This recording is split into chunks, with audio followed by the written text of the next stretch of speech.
There's a place on Earth so dangerous that even the most fearsome creatures of today wouldn't last a moment there.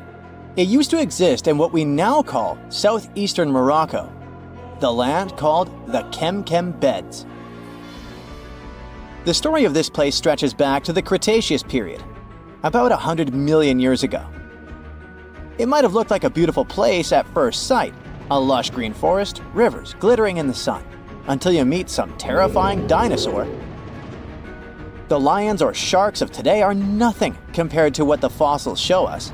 The Kem Kem Beds were dominated by terrifying predators, and above them all, 3 of the largest predatory dinosaurs ever discovered. For example, Spinosaurus. This dinosaur was unlike anything you can imagine. A half reptile, half monster standing over 50 feet tall, bigger than a T-Rex. This hybrid with a crocodile-like snout and a sail on its back hunted the forests. But this dino could dive into the rivers, so not even waters were safe from it.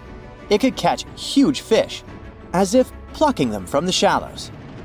There was also a Carcharodontosaurus, a carnivore with the name that literally means shark-toothed lizard.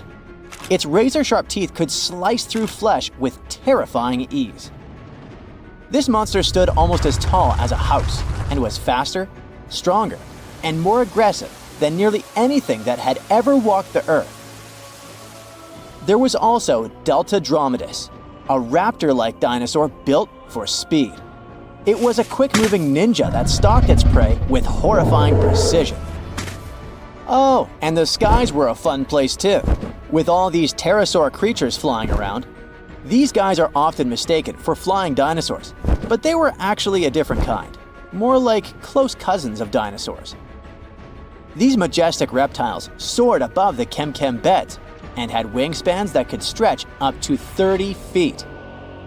The fingers were feathery, with a 4th finger kinda like bats. They could glide through the air so easily thanks to their super light skeleton. But it wasn't just the dinosaurs that made the Kem Kem Beds so horrifying. The waters also hid their own dark secrets. They were home to giant, terrifying fish and crocodile-like creatures. Their jaws were strong enough to crush bone, and they were lurking beneath the surface, waiting for anything unlucky enough to stumble into their path. One of the river creatures was Sarcosuchus, also called the SuperCroc. Being about 40 feet long, it could easily swallow an adult human.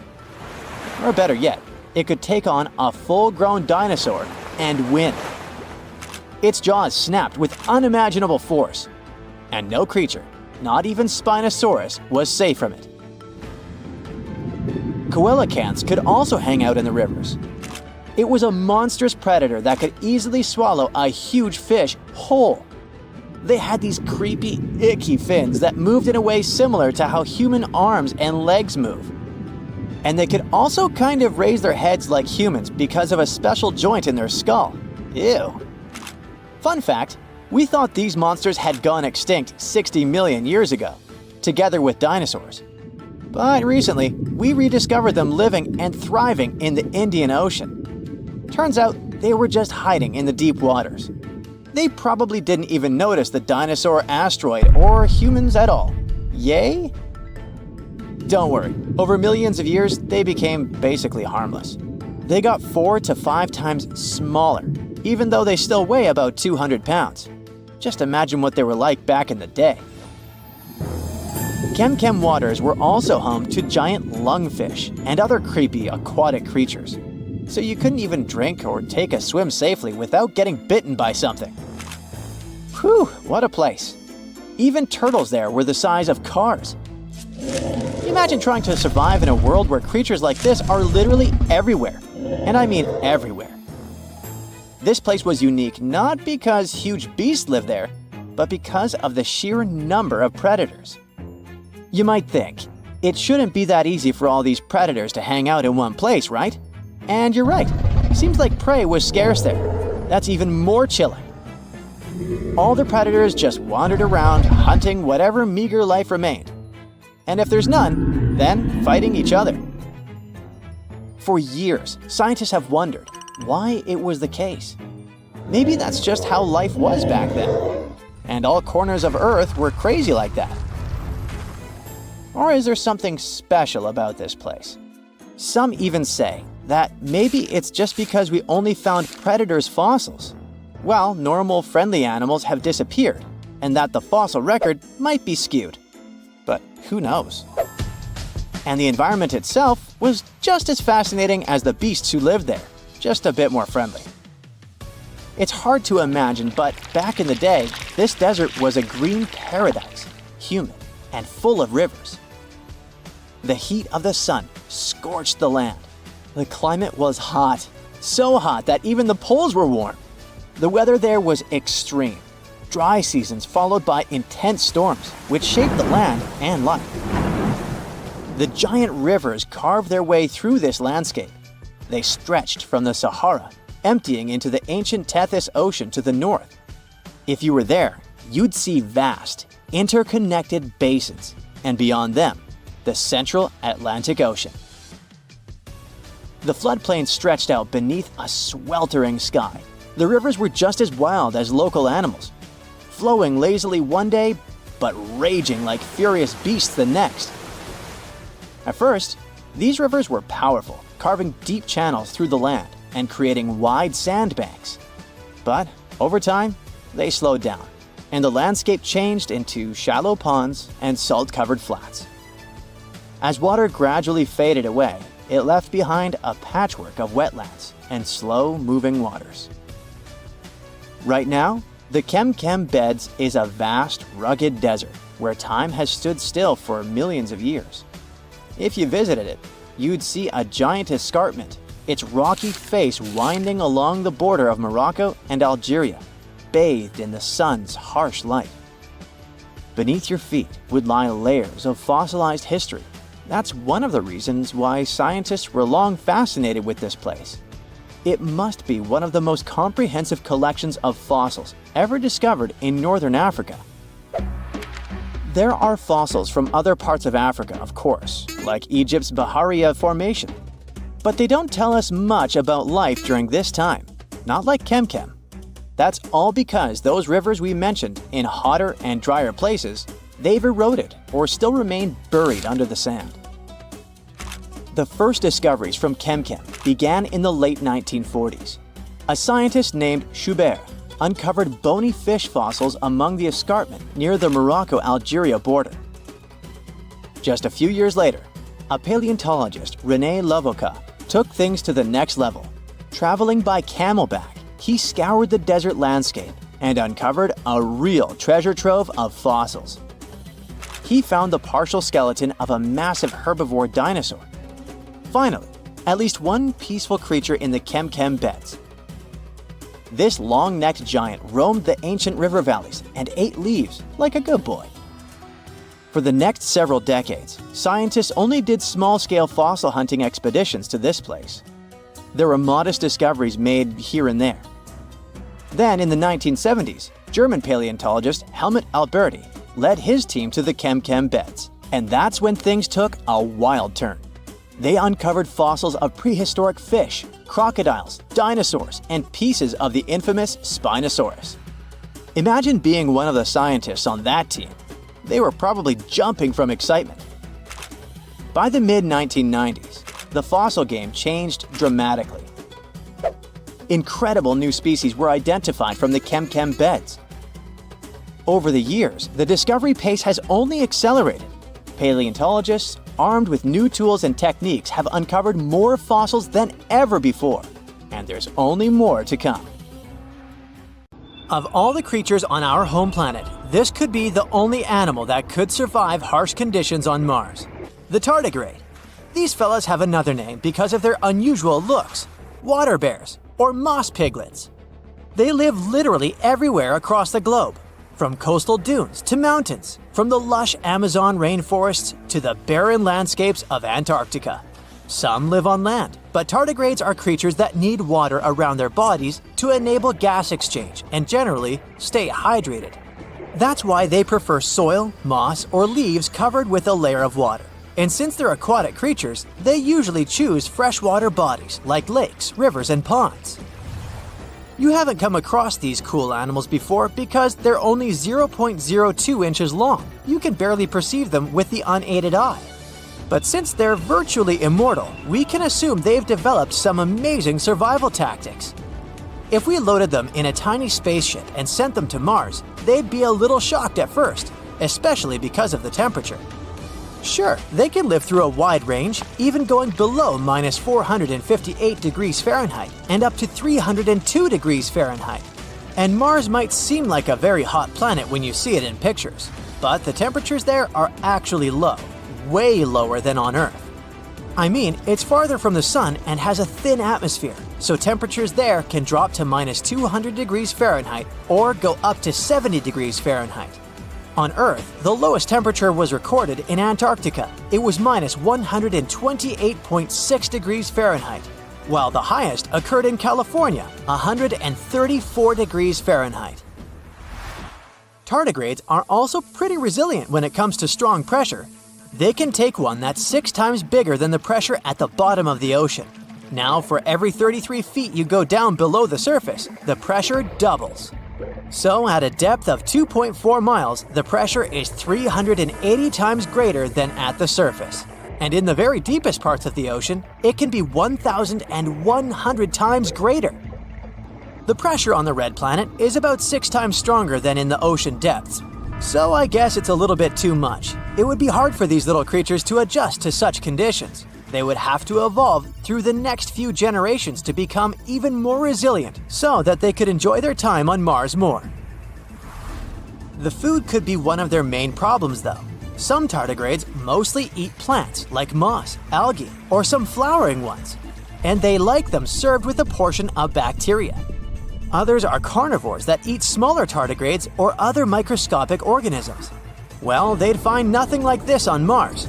So I guess we'd have to fill their tiny spaceships with lots of stashes of food they would be able to pull inside their tubular mouths. Now we're getting to the really tricky part: water. The red planet is a dry and dusty desert today. But come on, look at all those riverbanks and dried up deltas. Water must have flowed on its surface a long time ago. It's hard to understand where it all went, but it's highly possible most of the ancient water ended up trapped within minerals on the planet's crust. Some older research suggested that most of this water had escaped into space when the sun's radiation had ruined the atmosphere of Mars. But a new study has shown that only a little bit of water escaped, while most of it is still there, hidden and waiting for us to discover it. Also, a few years ago, researchers found signs of hydrated minerals on the slopes of the red planet, where they saw mysterious darkish streaks that seemed to flow. It mostly happens during warm seasons, since they fade when it gets cooler. These downhill flows could be evidence of real liquid water on Mars. Scientists have discovered some minerals that confirm this idea too. These minerals can lower the freezing point of water like salt does on icy roads.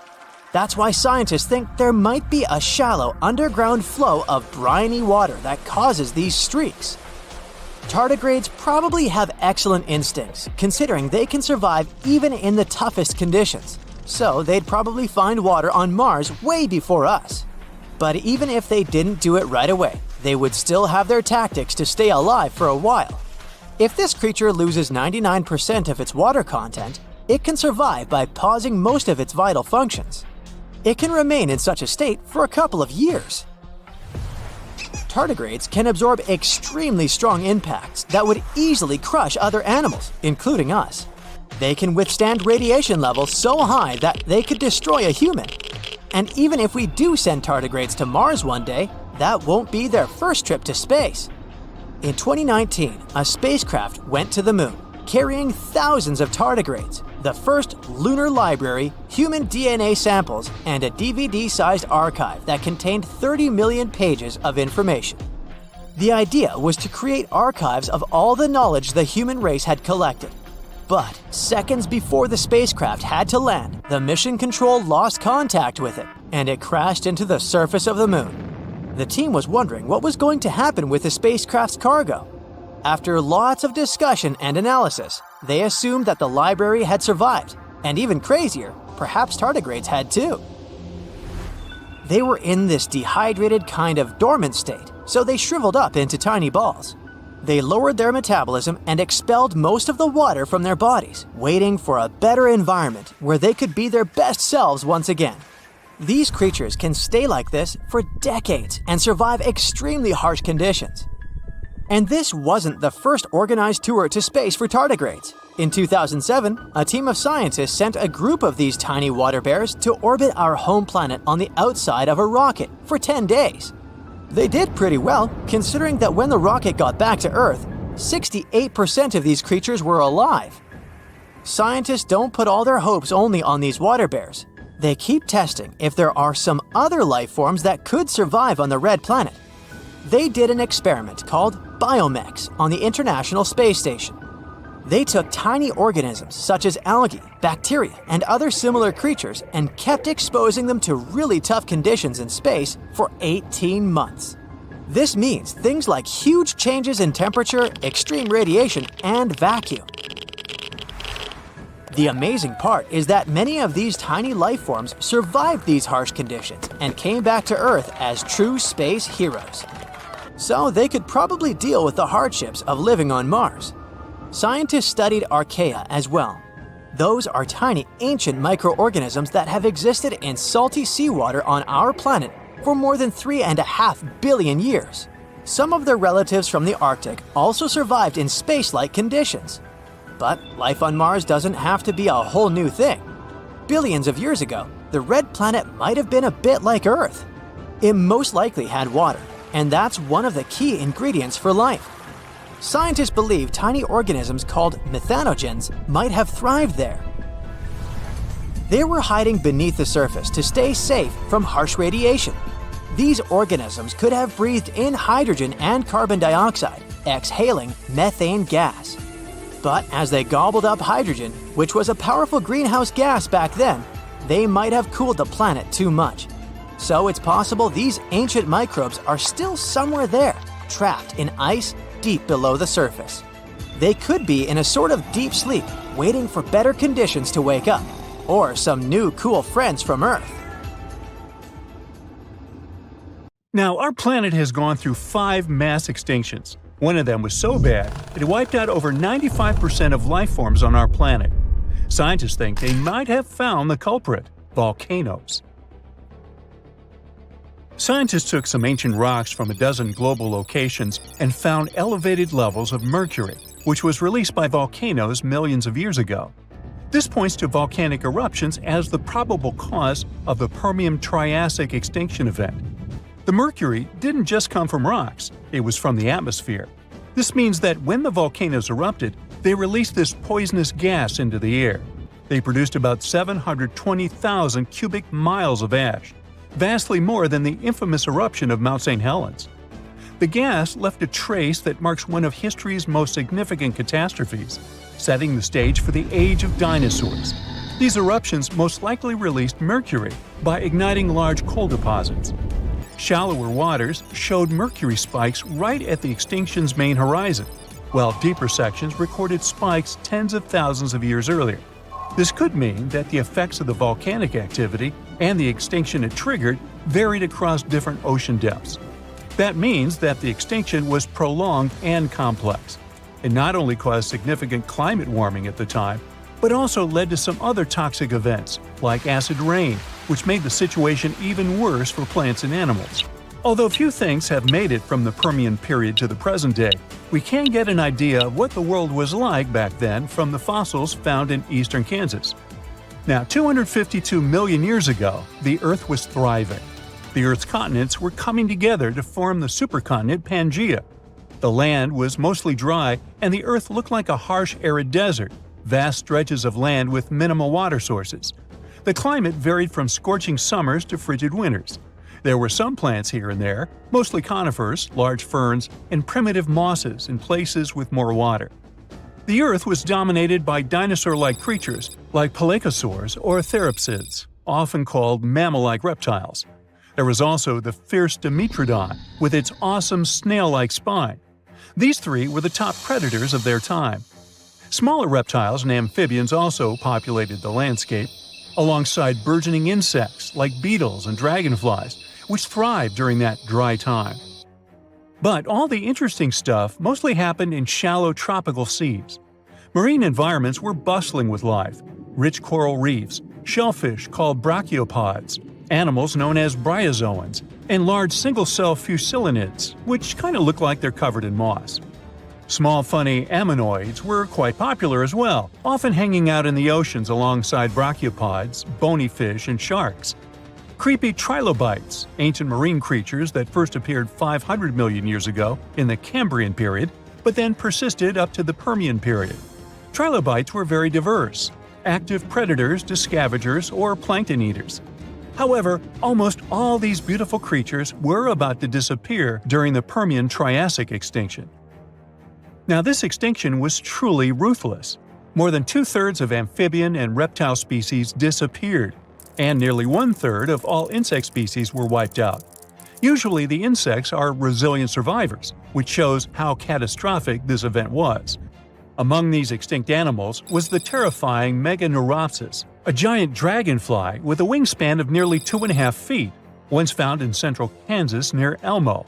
This place is famous for its rich collection of Permian insect fossils, including ancient crickets and cockroaches. For a while, it was a mystery what exactly happened. Theories range from a massive asteroid strike and natural pollutants choking the oceans of oxygen, to dust clouds, to cosmic volcanic eruptions blocking the sun and cooling the planet. There was evidence for each of these scenarios, but the recent discovery points to the volcanoes theory after all. There's also a possibility that the reason wasn't just the volcanoes. NASA-funded researchers have recently uncovered what might be the fingerprints of this ancient perpetrator, or at least one of its accomplices. By investigating rocks around the globe, they've found evidence pointing to a massive asteroid strike as a possible culprit. They found unusual molecules shaped like soccer balls, known as fullerenes. These molecules contain rare gases that usually come from space. This suggests that an enormous space rock, perhaps as large as Mount Everest, crashed into the Earth, contributing to extinction. There seems like there might have been a series of catastrophic events. The volcanoes were spewing vast quantities of lava and gas that altered the climate, Pangea was forming and disrupting weather and ocean patterns, and an asteroid decided to join in as the cherry on top. Lucky for us, nature is super persistent and always finds its way to be reborn. This just proves how resilient the Earth is. Now, what's interesting is this wasn't the only time that happened. The late Devonian extinction, which happened around 360 million years ago, is also tied to volcanic activity. Volcanic eruptions and the proliferation of land plants could have altered the nutrients flowing into the oceans. The Triassic-Jurassic extinction, which happened around 200 million years ago, a bit before the dinosaurs, might have also been a result of a volcanoes plus asteroid impact combo. And finally, about 66 million years ago, the last dramatic shift happened on Earth. Our planet went from the age of dinosaurs to the age of mammals. This momentous change is known as the KPG extinction. Just like the Permian extinction, it was a sudden event that ushered in new forms of life. And, once again, there are two major theories about what happened. The most popular theory tells us that the dinosaurs disappeared because of a massive asteroid. The Chicxulub meteorite smashed into present-day southern Mexico, creating the Chicxulub crater. The meteor was about 6 miles wide and hurtling towards Earth at incredible speeds. The impact was so powerful that it vaporized everything nearby instantly and released more energy than any other event in a billion years. The aftermath was catastrophic. Earthquakes shook the continents, and the ground itself heaved like a stormy sea. As the dust thrown up by the asteroid settled, it fell back to Earth like rain, heating up the atmosphere so much that forests worldwide burst into flames. Not far behind was a gigantic tsunami, stirred up by the ocean floor's upheaval, which swamped coastlines near the Gulf of Mexico. Not all dinosaurs perished immediately. In places like New Zealand, some dinosaur populations survived initially. However, a dark, ash-filled sky eventually covered the globe, blocking out the sun and plunging the world into cold and darkness. The long-term effect of the asteroid is what really sealed the fate for dinosaurs. Without sunlight, the food chain collapsed rapidly. Herbivores slowly disappeared, followed by the carnivores that depended on them, and the ash settling back to the Earth exacerbated the environmental upheaval, with fluctuating temperatures making survival tough. But there's another theory that says that, like with the Permian extinction, the asteroid was just the cherry on top. The dinosaur extinction was inevitable because of the volcanoes. Around 1 million years before the dinosaurs' demise, massive volcanic activity began under where India is today.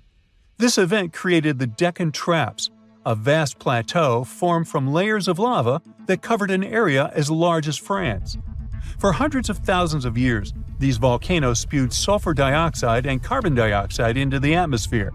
This turned the skies dark and the rain acidic, poisoning food sources and turning oceans into toxic baths. These changes were gradual but relentless, stressing ecosystems, breaking food chains, and leading to a slow but steady decline in many species, including the dinosaurs. Although it's not certain which theory is true, scientists now think that both were equally to blame. Maybe one day we'll have a clear picture of how the reign of the dinosaurs came to such an abrupt end. It was one of the biggest creatures ever to roam the Earth. It was longer than your average school bus and could easily weigh more than 10 elephants combined. But where did it live? How did it end up having this size? And most importantly, why is it extinct nowadays? Let's find out. The Megalodon was the largest predator ever known in our planet's history. In terms of its location, the Megalodon lived practically in all waters on our globe, except near the poles.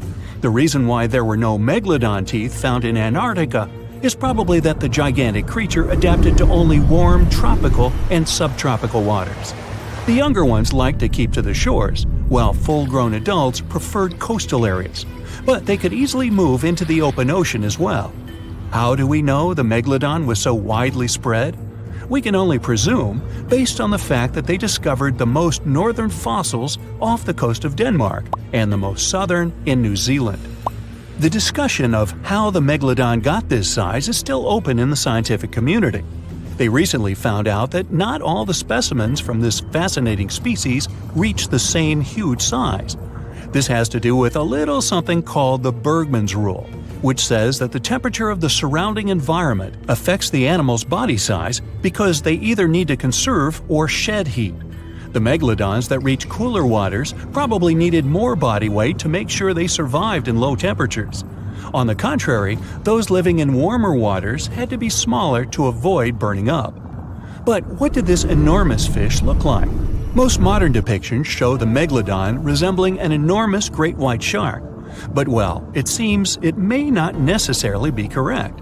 The megalodon likely had a much shorter nose and a flatter jaw that looked almost squashed when compared with a great white shark.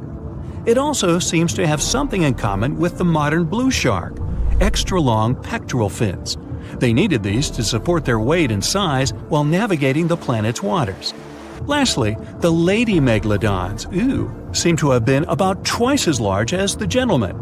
As for their offspring, even a small megalodon was enormous, at least 6.5 feet from nose to tail. How do we know that?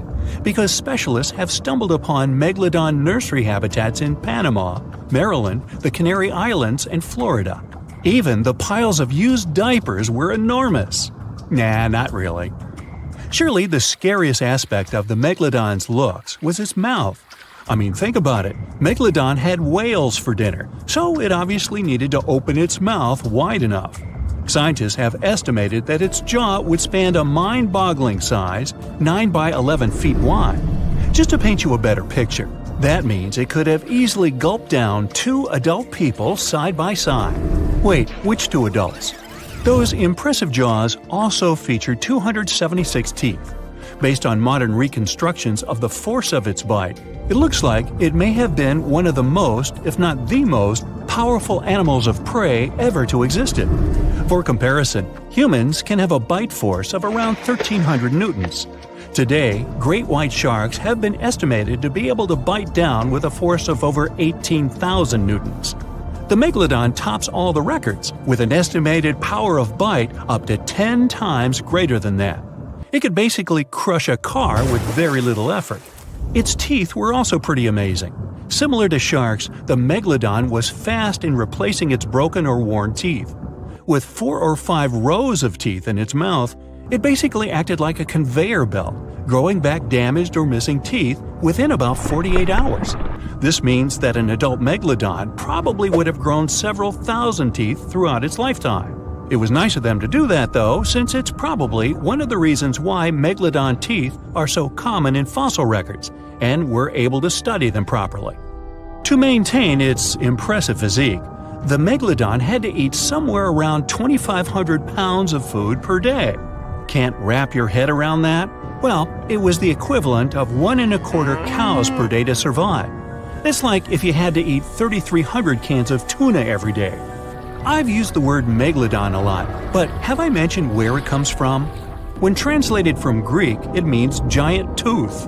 Ah, those clever Greeks.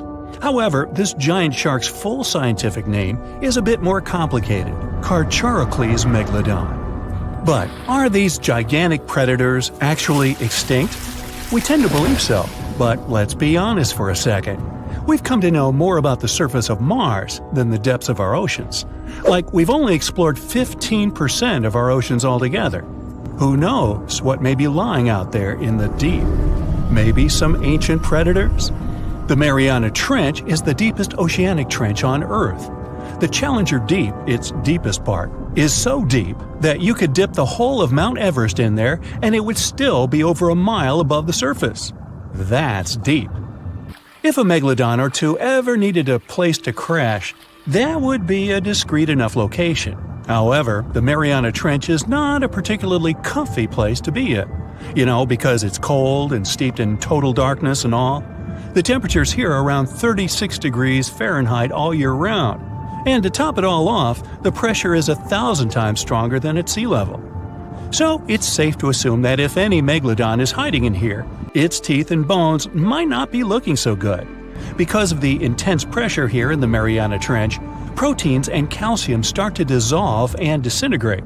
That's why, for example, the Haddell snailfish, the deepest dwelling fish we've discovered, has evolved to feature flexible cartilage instead of bones. To survive here, the megalodon would also need to learn to navigate in complete darkness. That means it would have to either become luminescent or evolve to grow massive eyes like the giant squid. While it may sound like an intriguing and good idea for a movie script, most scientists don't think it's possible. Why? Well, most of them say it's because of the megalodon's size. Most foods that megalodons like to eat live in shallow ocean areas and not in the deep, deep sea. Specialists believe that if these animals were actually still roaming our waters, there's no way we wouldn't know about it. They would need to come up for dinner every now and then, right? Their food is also the most likely cause of why the megalodon is not alive anymore. While some specialists believe the megalodon became extinct because of a drop in the ocean water temperature, most scientists suggested that the shifting food chain dynamics may have been more to blame. Why? Because at some point, there was less and less of its primary food source, baleen whales, and at the same time, the numbers of its natural competitors, like smaller predatory sharks like the great white shark and whales, increased. The megalodon did live on this planet a lot more than we did, and way back when we didn't even exist yet. They were here for nearly 70 times longer than we, modern humans, have, inhabiting the oceans for around 20 million years. Homo sapiens appeared around 300,000 years ago.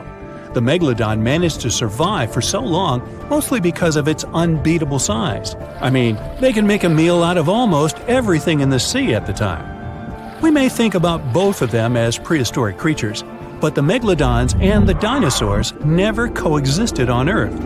The dinosaurs probably died out about 66 million years ago. Megalodons seem to have appeared a bit later. That's because the oldest megalodon fossils we have yet discovered are from the Miocene epoch, which began 23 million years ago. So long, Meg!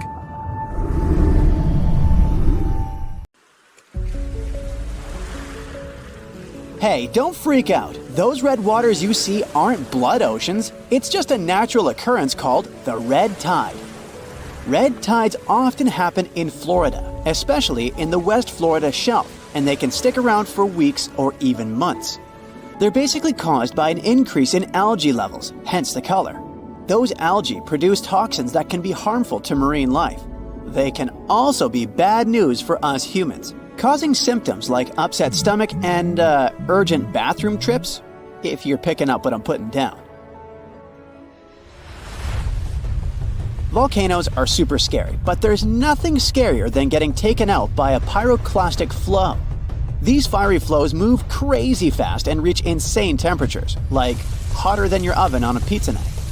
They're like a fireworks show of volcanic eruptions, filled with ash, lava, and hot gas, speeding down mountains at 50 miles per hour. Some researchers claim they might even hit speeds of 450 miles per hour, almost as fast as a passenger jet.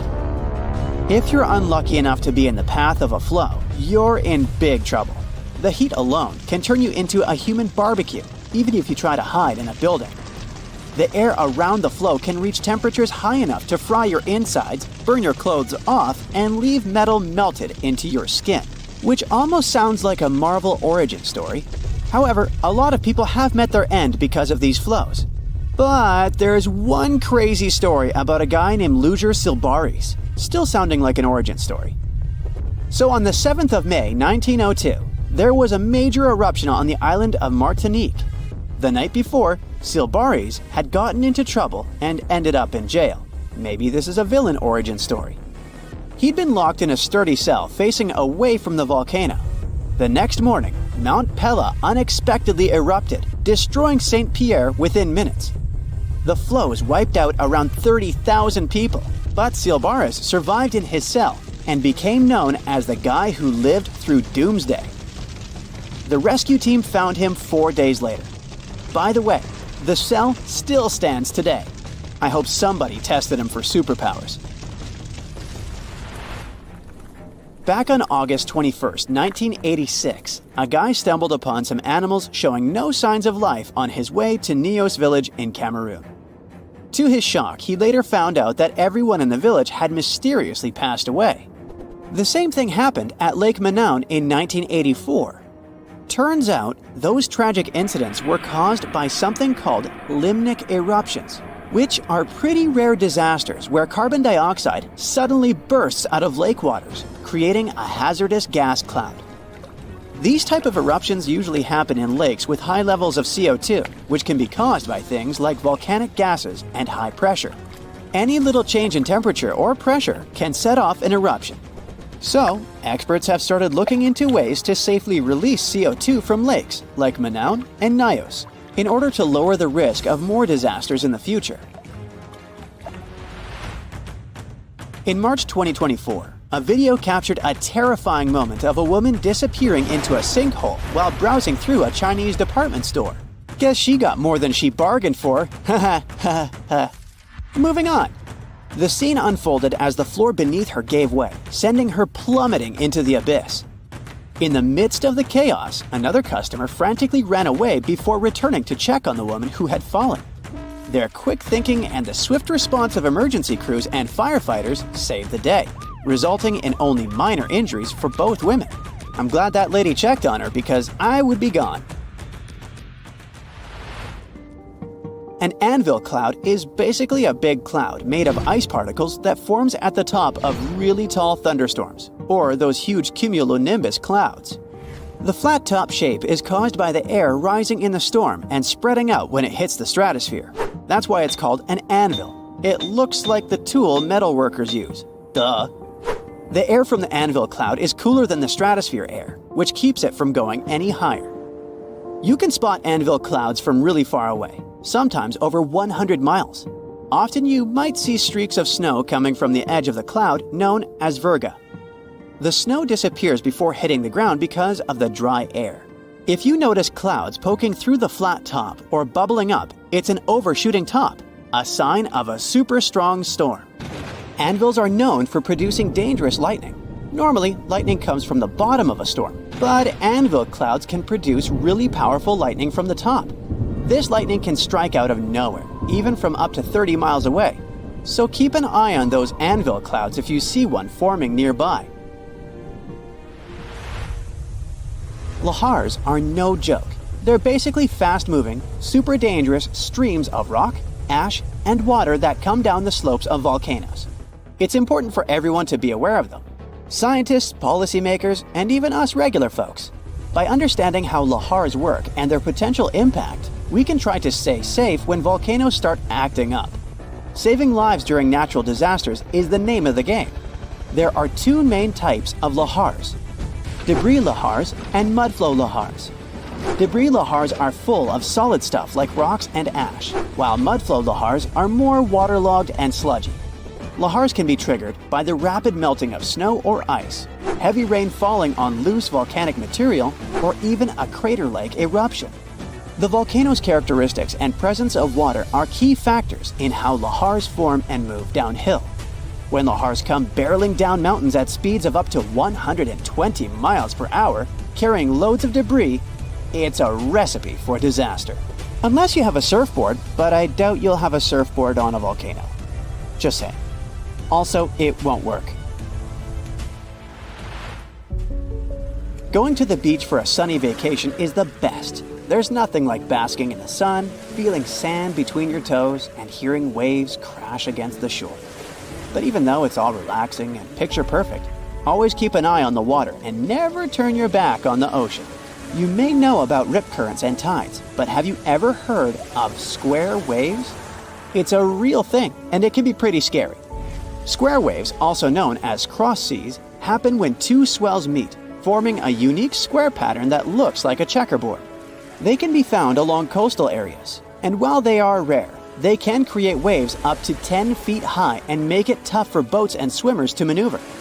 If you find yourself in the water with square waves, you might feel like you're fighting against two different currents. The best thing to do is to not go too far out to begin with, and get out of the water as soon as the waves become too strong. Square waves are more dangerous for boats and ships, so it's best to stick to the shallow waters and stay safe.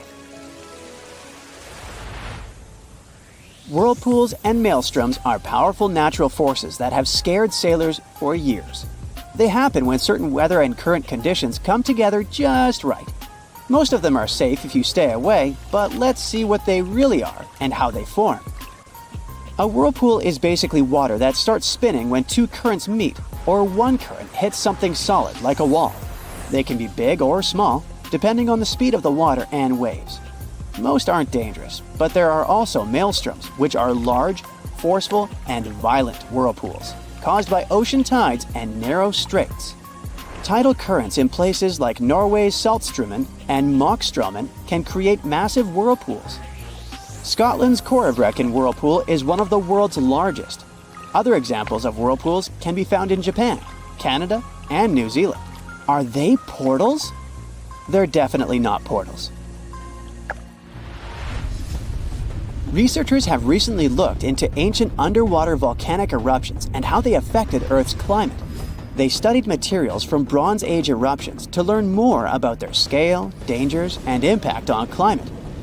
For example, one eruption about 3,600 years ago in the Aegean Sea caused chaos in Santorini. The study focused on this event to understand its importance. By analyzing volcanic deposits, the researchers gained insights into how future eruptions could affect climate. They discovered that sediment waves from shallow underwater eruptions could lead to tsunamis and impact the ocean floor. These findings help us understand how underwater volcanic eruptions relate to the marine environment, which can help us predict climate changes in the future. A mega drought might hit Australia soon, and this isn't just about a couple of dry seasons. We're talking about 20 years of little or no rain.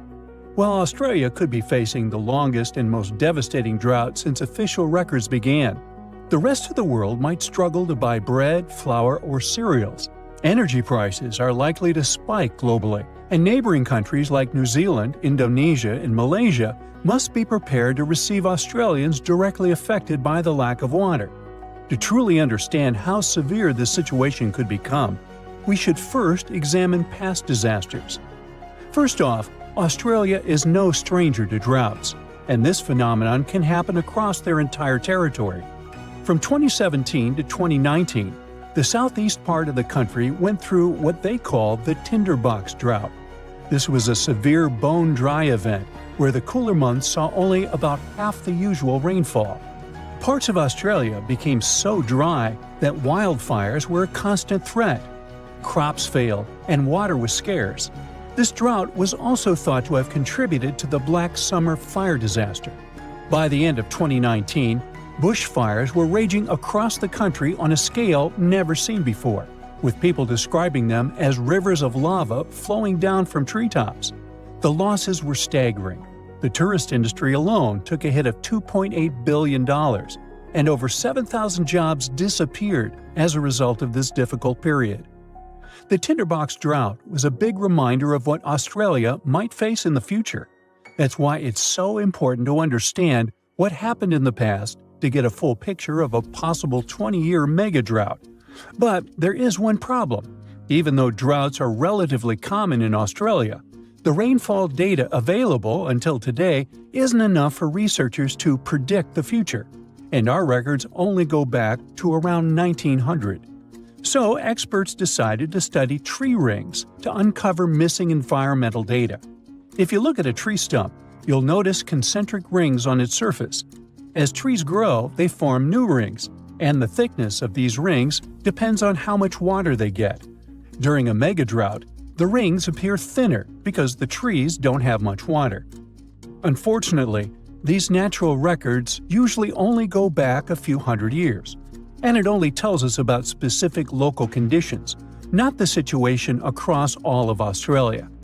So, experts turn to computer models to simulate how Earth's climate changed from the year 850 to 2000. This approach helped them to paint a picture of when megadroughts might have occurred in Australia and how to predict what might happen in the future. But what they were really interested in was whether the human factor might be making this scenario worse over the years and if we are somehow intensifying these dry periods. So, are we to blame for these mega-droughts? The short answer is, we're not sure yet. On one hand, dry periods in Australia do seem to last longer than they did before factories and machines became common. On the other hand, they don't seem to be getting more intense or happening more often than before industrial times. This means a drought lasting 20 years might not be directly linked to human activities. Actually, this kind of phenomenon is just a normal part of how rainfall changes in Australia over time. This is backed up by evidence from ice cores, which suggests that a 39-year drought hit eastern Australia around 800 years ago. What makes it all so fascinating is that there isn't just one cause for this phenomenon. I mean, there is no single mechanism that explains all cases of megadroughts. It happens because the right combination of ocean and atmospheric conditions come together, and you end up with a drought. And just by random chance, you might have periods where there are 100-year-long droughts. Despite what many people think, megadroughts are not geographically isolated. They have occurred on every continent except Antarctica over the past 2,000 years, and are often linked to natural events. For instance, megadroughts in North America and Southwest South America were driven by El Niño, where the Pacific Ocean near the equator gets warmer than usual, disturbing normal weather patterns. They are not rare events either. In fact, the U.S. Southwest has been experiencing a megadrought since 2000. It's being considered the driest period in 1,200 years for the region. Major reservoirs like Lake Mead and Lake Powell are at low levels. Heat waves are hitting cities like Phoenix and Las Vegas harder than ever, and wildfires are happening more frequently as the land gets drier. Now, let's think about the future. Even though we have a very recent and concrete example from the U.S., research can't exactly predict how a 20-year megadrought would play out in Australia.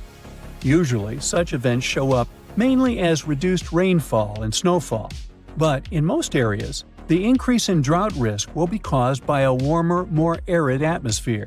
So the ground will probably look parched and cracked, rivers and lakes will likely shrink, and the sky will be relentlessly clear and blue, with barely a cloud in sight. Farmers might struggle to grow crops, making grocery prices rise worldwide. Things like bread, flour, and cereals may become scarcer, as Australia supplies about 13% of global wheat exports. Coal mines might be affected, as they depend on water for extraction, washing, and processing. That might drive up power costs for industries around the world, which could be passed on to consumers, impacting global growth and inflation. As cities might face water shortages, Australians will likely find new ways to conserve every drop or maybe move to New Zealand or Southeast Asia. Now, you're probably thinking, when is this big event going to happen? Honestly, it's really hard to predict exactly. Mega droughts can happen every 150 to 1,000 years, but experts think Australia should be ready for one to happen in the next 10 years or so. And this possibly should be taken seriously. This phenomenon has been known to contribute to the collapse of entire civilizations. Take the Akkadians of Mesopotamia, who built the world's first empire more than 4,000 years ago. Studies of moisture at the ruins of Akkadian cities suggest that they experienced a massive drought lasting 300 years, and this may have led to their collapse. A similar thing happened to the Assyrian Empire, which existed over 2,700 years ago, in what is now northern Iraq. For years, it was a real mystery why they left their capital of Nineveh and never returned. But recent studies of a stalagmite in the Cunaba cave revealed that the rise and fall of the empire coincided with a wet period followed by a 125-year-long mega-drought. Because they were very dependent on seasonal rain for agriculture, this dry period made their life much harder. Even though experts now believe they probably left because of the dryness, the question of where they went is still a mystery. So, yep, mega-droughts may have played a role in the collapse of great civilizations in the past. But on the positive side, we've come a long way since then, and recent climate technologies can help us prepare for events like this. Now that we know a 20-year mega-drought is very much possible and might happen soon, Australia has some time to get ready for it. Developing strong water management plans to mitigate the severe impacts of a mega-drought is more than necessary, and it's also important to create community support networks to provide emotional and financial support to people, particularly farmers, who are more affected directly by this event. If initiatives like these emerge in the coming years, those 20 years of drought could be less intense than most people might expect. Most rivers in the world flow into the sea, but the Okavango in Africa takes its massive waters right into the Kalahari Desert, and it looks like this river manages to do the impossible and defies gravity. The Okavango starts in the highlands of Angola, runs for 1,000 miles like any other normal river, and then drops into the largest inland delta on Earth, known as the Okavango Swamp. The delta has land slopes dropping at nearly 150 feet, which is about half as tall as the Statue of Liberty. The area where the Okavango Delta is now used to be part of a lake that dried up around 2,000 years ago. It takes the Okavango water several months to complete its journey, and the landscape there is never the same. The first European to have found the delta was the Scottish explorer David Livingstone. Yeah, the Dr. Livingstone, I presume, guy? That's him. When he first saw it, he was shocked as he noticed that the water seemed to be flowing backward and even uphill. He saw two strong watercourses connecting the Okavango to the wetland systems to the east. Decades later, other explorers saw them completely dry. Several years later, the watercourses were full again, and they kept emptying and filling up, sometimes changing direction. Scientists managed to explain this mystery when they found a hidden network of faults, part of the Great Rift Valley, under the sand. When major earthquakes happen, like the one in Indonesia in 2004, the Earth sets off a chain reaction. Tiny cracks underground shift just enough to send a trickle of water down the river, and a flood begins, raising the water levels. Plus, in May and June, when winter begins in the southern hemisphere, floods bring more fresh water and life to the swamp. Islands get submerged completely during the peak floods and then resurface again at the end of the wet season.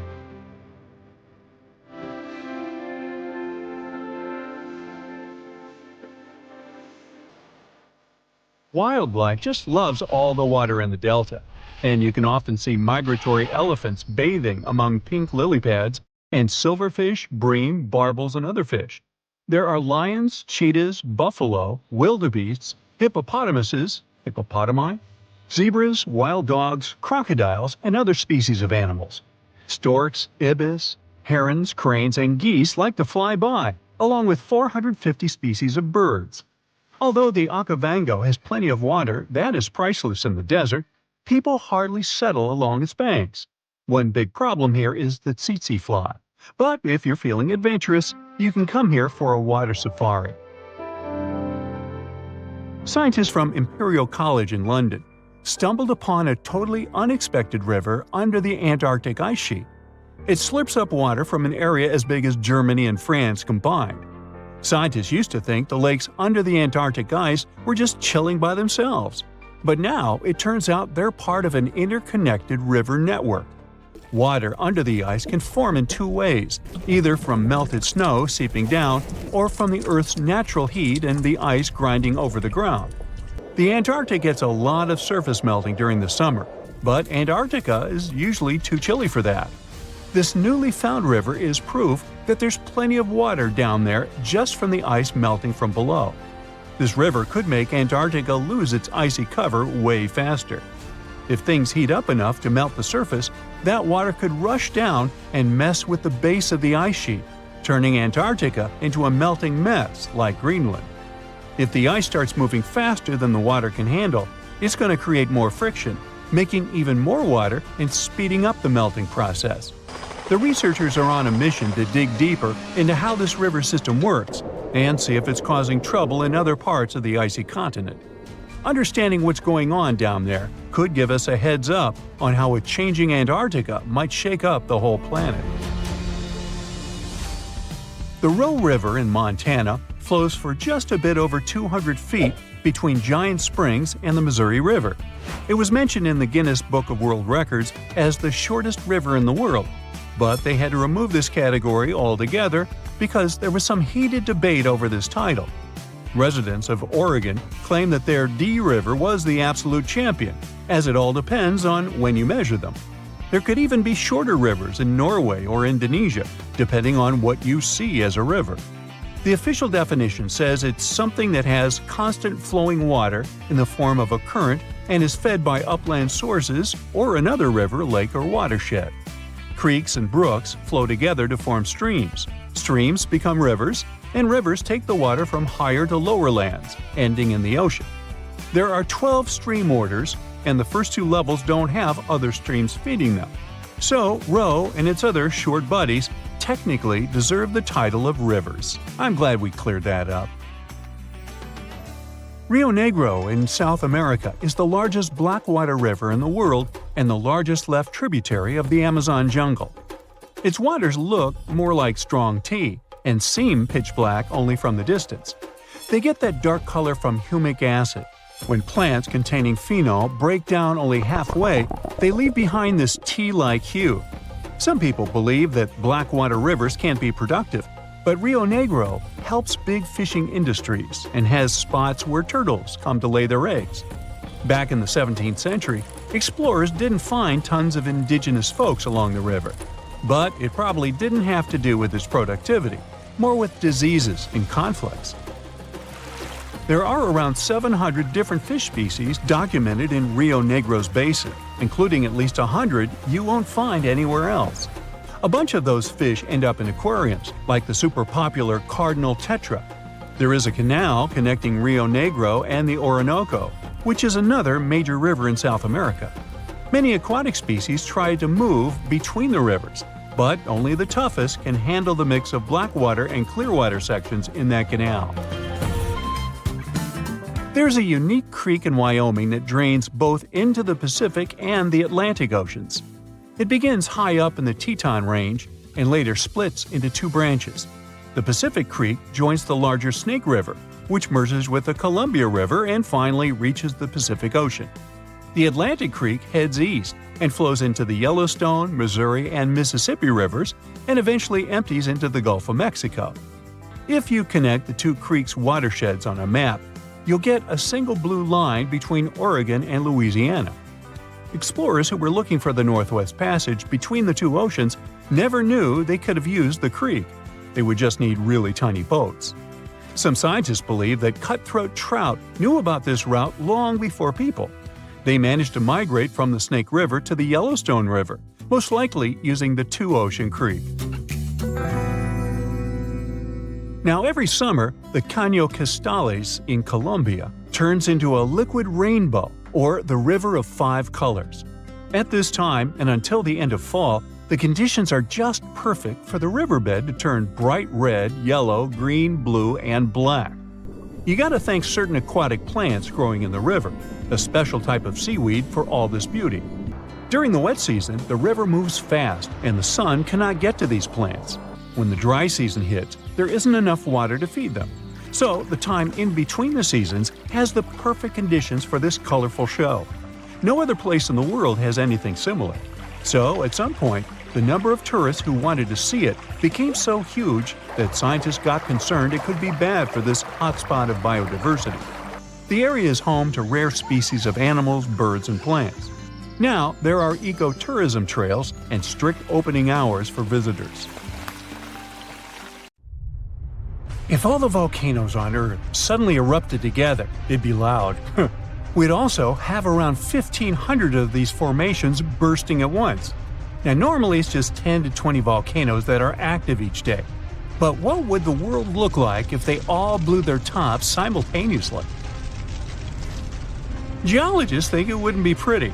Even if only the land volcanoes erupted together, it would set off a chain reaction way worse than anything we've ever seen before. The two big problems would be ash and volcanic gases. While the explosions in lava would be damaging for people nearby, the real danger lies in what happens next. A thick layer of ash would cover the planet, blocking out sunlight completely. No sunlight means no photosynthesis, which means crops would fade away and temperatures would drop considerably. And all this ash cloud could remain in our atmosphere for up to 10 years. Now, ash aside, there's also acid rain to worry about. Volcanic gases like hydrochloric acid and sulfur dioxide would mix with the atmosphere and fall back down as acid rain. This type of weather would harm the groundwater and ocean surfaces. Even if humans would find a way to survive up to this point, we'd have no corals and no other sea creatures around. Scientists have seen similar events in Earth's history at a smaller scale. Big volcanic eruptions have been linked to mass extinctions. When Mount Pinatubo erupted in 1991, it cooled parts of the world for 2 years. But the extra carbon dioxide from these eruptions could also heat the planet, the same way we turn our stoves to broil for that extra crispy layer on our casserole. Geologists also mentioned that there's evidence in our atmosphere that stuff like this may have happened in the distant past. During the Cretaceous period, carbon dioxide levels were way higher than today, which made it difficult for marine life to thrive. Who would survive all this? Probably just some extremophiles, these organisms that survive in harsh conditions like hot springs or deep undersea vents. As for humans, we could all lay low in underground bunkers until things clear up, or build multiple space stations that could fit us all. Yeah, right. The chances of all volcanoes erupting at once, though, are very slim. Whew! That's because there isn't one giant source supplying all the volcanoes on Earth. Each one of these openings has its own deposit of magma, except for a few cases where they indeed share the supply. For example, in 1912, Nova Rupta in Alaska erupted alongside another volcano sharing magma. Scientists have also found evidence of magma hiding under volcanic areas, like under the Taupau volcanic zone in New Zealand. This magma can spread out horizontally for long distances, but is still just a local feature. Even if we consider all the magma under Taupau as one system, it's not connected to other volcanic areas like Indonesia or the Philippines. Because the great majority are isolated, volcanoes can't sync up to erupt at once. The magma comes from different processes like mantle decompression or adding water to the mantle through subduction. There's no way to make all these different volcanoes erupt together because of how tectonics work. Now, that doesn't mean we won't see interesting volcano activity in the future. Take an underwater area near British Columbia, where recently about 200 small earthquakes per hour have been noted. Deep beneath the Pacific Ocean floor, off the coast of Vancouver Island, magma is set to erupt, heating the water so much that it'll bubble like soda. However, this event will likely go unnoticed by anyone other than scientists. The anticipated eruption will most likely happen around 3 miles below the ocean surface. Scientists explain that the earthquakes range from negative to 4.1 magnitude, meaning only those nearby would feel any tremors. This unusual activity gives us a rare opportunity to study how the Earth's crust forms. The magma beneath the ocean floor is estimated to be almost 1,500 degrees Fahrenheit, but will cool rapidly upon eruption and contact with water. This runny rock will solidify upon contact with the seafloor, turning black quickly. This event will be useful for biologists too, who will have the opportunity to study the marine animal's response to any changes, like run! Antarctica, often seen as a vast icy continent, also holds a volcanic surprise beneath its frozen surface. Researchers have identified over 130 under the western ice sheet alone, making it the largest volcanic region on Earth. Most of these volcanoes, about 90, were only recently discovered in 2017. But could any of these Antarctic volcanoes actually erupt? Well, it depends on which volcano we're talking about. While these formations are relatively young in geologic terms, it's hard for scientists to tell if they're still active or not. There are only 2 confirmed active volcanoes in Antarctica, Deception Island and Mount Erebus. The latter, standing tall as the highest peak on the continent, has been continuously erupting since at least 1972. It's known for emitting gas and steam, and sometimes even throwing out rocks in what are called strombolian eruptions. One of its most notable features is a persistent lava lake in its crater, a rare phenomenon due to specific conditions needed to keep the surface molten. For instance, it's fueled by a steady supply of magma from deep within the Earth's mantle. This continuous inflow of molten rock provides the material for the lava lake to exist. It also features low ambient temperatures. Despite its location in Antarctica, Erebus has relatively mild temperatures in its summit region because of the heat generated by the volcanic activity. This allows the lava lake to remain liquid rather than freezing over. Deception Island, another active volcano, last erupted in the 70s. While it's currently not showing signs of imminent eruption, it's being monitored closely for any concerning activity. Apart from these 2 being confirmed to be active, Antarctica is dotted with fumaroles, openings in the Earth's crust that release gases and vapors. Sometimes these fumaroles can create icy towers reaching heights of 10 feet. What we should focus on is maybe supervolcanoes. They're this type that has the potential to produce the most massive and destructive eruptions. Unlike the typical one, which has a single vent, supervolcanoes have a vast magma chamber beneath the surface, spanning tens or even hundreds of miles in diameter. Their eruptions can have catastrophic effects on the surrounding area and even impact global climate patterns because of the amounts of ash and gases they spill out into the atmosphere. One famous supervolcano is the Yellowstone one, which some say is gearing up for another eruption. It has the capacity to unleash a colossal eruption, spewing over 240 cubic miles of material. As much as we'd like to predict its behavior, volcanoes don't stick to a calendar. On the contrary, eruptions simply happen when there's enough magma beneath the surface. There also needs to be enough pressure for the magma to travel upwards. As far as we can measure, these conditions are not currently met at Yellowstone. Sure, many volcanoes operate on a cyclical pattern, but that doesn't mean Yellowstone is overdue.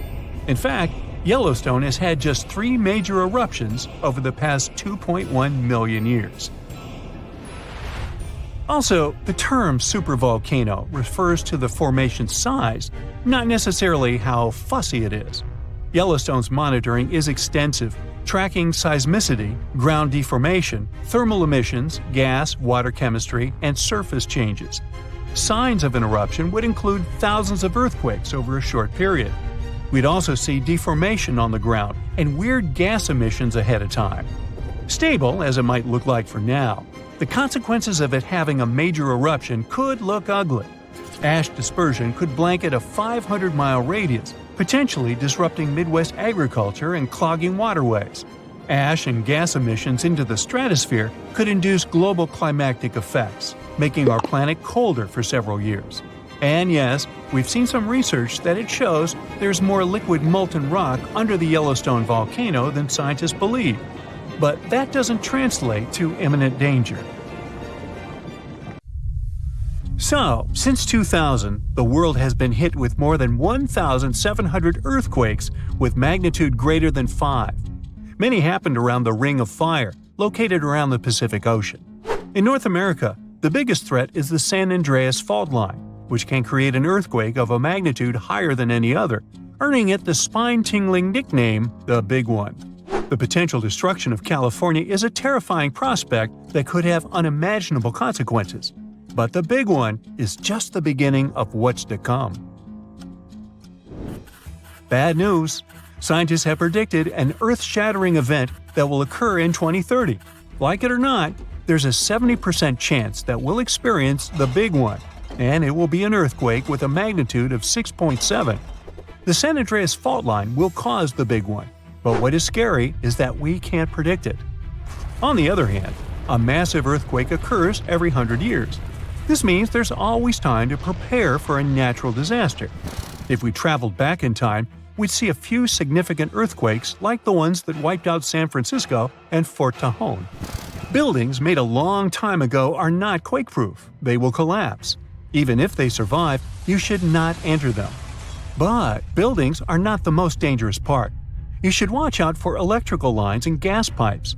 Your hill house might be lovely, but it is extremely unsafe. During quakes, the hill can turn into a massive landslide that will destroy everything in its path. Say goodbye to road trips because all the roads will be ruined. You should have some spare water and food since you won't be able to go to the supermarket. This disaster won't be cheap. It will cost the U.S. around $200 billion to recover from the quake. At least the earthquake will not trigger tsunamis. But there's something that can cause more damage than the Big One. The notorious Cascadia subduction zones start in California and ends up all the way in Vancouver, Canada. The San Andreas Fault Line is nothing compared to this zone. It can wipe the whole coast off the face of the Earth, an example of hyperbole. Subduction zones are tectonic plates forced to be one under the other and constantly pulling apart. One is called the North American Plate and the other is the Juan de Fuca Plate. Zones like these are not to be messed with, since they are terrifying hotspots for earthquake activity and extremely dangerous because they cause massive underwater quakes. But they are underwater, so what can they do to us? Well, they can cause giant tsunamis, flooding cities, and destroying the coastline. Right now, the most active zone is the Ring of Fire. The Cascadia zone might be less active, but it is like a sleeping beast that can wake up and destroy everything in its path, causing a groundbreaking earthquake. The last time all this stress was released was in the year 1700. Unlike the San Andreas quake, this one will cause massive tsunamis and much bigger shocks. Let's hope you'll be camping in an open field at that time, because most buildings and bridges will likely be destroyed. Also, be ready for the aftershocks, as they'll be devastating. Nature won't be spared either. Landslides will change animals' habitats. Even our homes will be changed forever. Luckily, there is a light at the end of the tunnel, and scientists are doing everything they can to ensure our safety. New rules are implemented. Every new building must be able to withstand massive shocks. They're developing modern warning systems, and every new infrastructure must follow strict quake-proof guidelines. The Juan de Fuca and the North American plates are locked together, but they won't stay like that forever. When they unlock, get ready for a massive shake. The closer you are to the epicenter, the more damage you'll experience. But even if you are lucky to be far away, you may still feel the ground shaking for some time. Now, if we compare the Cascadia subduction zone and the San Andreas Fault, we'll see how much more dangerous the Cascadia zone is. In 1994, there was an enormous 6.7 magnitude earthquake in the Northridge area, close to the San Andreas Fault. Sadly, many people didn't make it, and some were injured. Back then, buildings were not strong and earthquake-proof, and many of them were damaged. The Cascadia subduction zone can potentially cause a magnitude 9 earthquake. A magnitude 6 quake has the power of around 44 million pounds of dynamite, but a magnitude 9 has the power of 44 trillion pounds of dynamite. The strongest ever recorded quake was in Chile. Its magnitude measured 9.5, and it destroyed most everything. So let's say you've survived the quake, but the struggle is far from over. Soon after, a massive tsunami will strike, with waves that might reach up to 100 feet in some areas. That's so unlike the San Andreas earthquake, which can't produce any significant waves. So say goodbye to your beautiful garden, since salt water will destroy trees and plants, changing the environment for a period of time. The only positive thing will be you won't need Halloween decorations, because all those dried-out trees will resemble a ghost forest. The combination of waves, quakes, and the sheer size of the area will make this natural disaster much more dangerous than any caused by the San Andreas Fault or the so-called Big One. A quake similar to this happened around 300 years ago. Many more have been recorded in the past 3,500 years, proving that they continually occur every 400 to 600 years. So, technically, we have around 100 to 300 years before the next big one hits. We still have no idea how exactly the Cascadia subduction zone works, because we discovered it in 1970. This zone is super scary because it can cause big earthquakes. It was found by accident when researchers studied the Ring of Fire. They wanted to know if this area had caused any trouble in the past years, and the proof was under their noses. In Washington, there is a horror forest where nothing has been growing for years. When researchers tested the soil, they found a tremendous amount of salt. They put 2 and 2 together and concluded that a massive tsunami had been the reason. Experts still didn't know when the forest was destroyed, but Japan kept records of a gigantic earthquake that had a similar effect. It was the one that happened in the year 1700. There is a 1 in 3 chance that the next one will occur in 2050. You must know how to survive the Canadian earthquakes and make it out unscathed, so listen carefully. Those who live in this area have almost no experience with earthquakes like this one. Surviving the quake is relatively easy, but the tsunami coming afterwards is the real danger. After the shake, find the highest ground and go there. Only bring the essentials, like food and water. Yeah, leave your baseball card collection at home. After the first hit, don't try to go down. Seismologists say that most likely there will be a few more waves, and they have proven this. On the 22nd of May 1960, seismologist Jerry Eston and his 4 friends went to Hawaii to see an expected tsunami that was to happen around midnight. They set up their gear on Wailuku Bridge with an escape route planned. This bridge had been destroyed in the previous tsunami, but the new one was much taller and better. After midnight, the water was 4 feet above the average level. The second wave hit a half hour after midnight, and the water rose another 9 feet by 1 a.m. The water started going down and dropped by 7 feet, but the horror was far from over. Next, they saw a wave that was around 20 feet tall. This shows us that tsunamis are unpredictable, and we should listen to experts to stay safe. So, the Sahara Desert is so big that it covers 8% of the world's territory. It's bigger than the USA or China. Surprisingly, the Sahara is not the largest desert in the world. It is the 3rd largest, behind Antarctica and the Arctic. But it is definitely the hottest one. Temperatures there reach 136 degrees Fahrenheit. This place has some of the most incredible sand dunes you've ever seen, towering up to 1,476 feet. But here's the kicker. There's a real risk that these dunes might continue to spread until they cover the entire world. Surprisingly, the influence of the Sahara Desert extends far beyond its borders. Its dust, carried by powerful winds, makes its way to the UK and across the European continent, particularly in winter. This dust, settling on the ground where it rains, is a familiar sight to those in the UK, often leaving a red residue on cars. This connection between the Sahara, England, and Europe serves as a stark reminder of the global reach of environmental phenomena. You might think this is not a big deal, but it could turn Europe into a desert, leaving its soil infertile and Europeans with no food. Soil is a fundamental aspect of human existence, just as crucial as clean water and air. Without it, we're left with nothing but a bleak and barren landscape. The Sahara Desert has already made its jump across the Mediterranean Sea, which is concerning and could change the landscape forever. 1/5 of Spain has already turned into a desert. The next victim is Italy, which also faces the problem of desertification. In fact, almost all European countries have the same issue. According to an expert, the land that has not changed for nearly 2,000 years will become mostly rock, and people living on this land will be gone. 60% of the soil in Moldova is gone, and the problem has expanded beyond the Black Sea. It has reached China and Mongolia, thousands of miles away from the Sahara Desert. All of this causes losses of $4 billion a year. The threat is so significant that even the UN has gathered the necessary resources to solve the problem as soon as possible.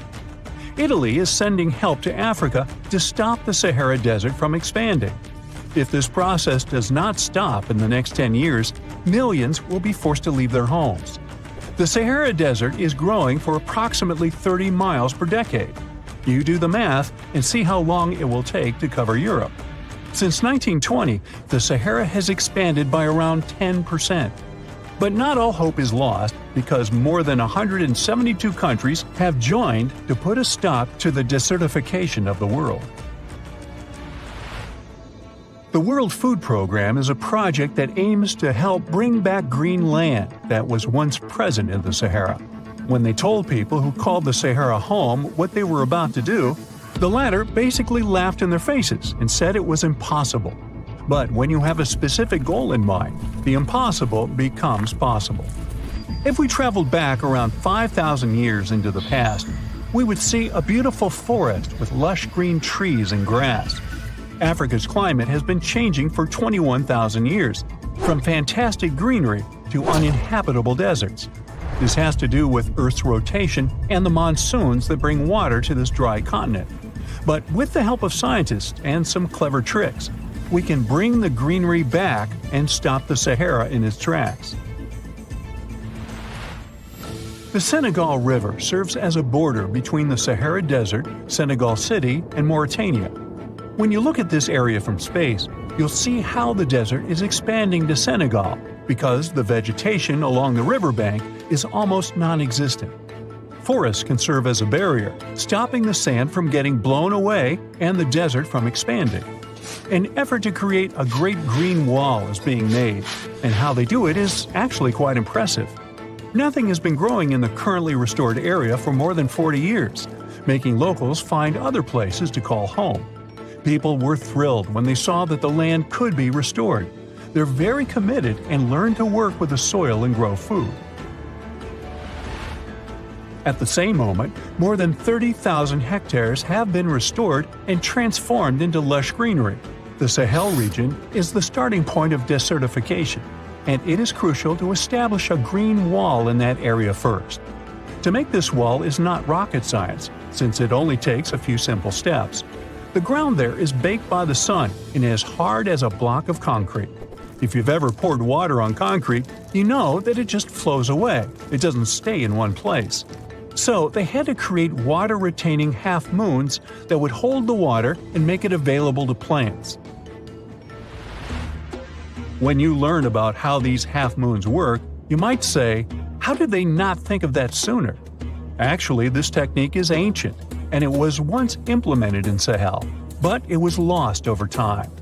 When the rain falls, the water is collected into the half-moons that are positioned a bit lower than the ground below contour lines. There is also a kind of bank at the end of the shape that prevents water from overflowing.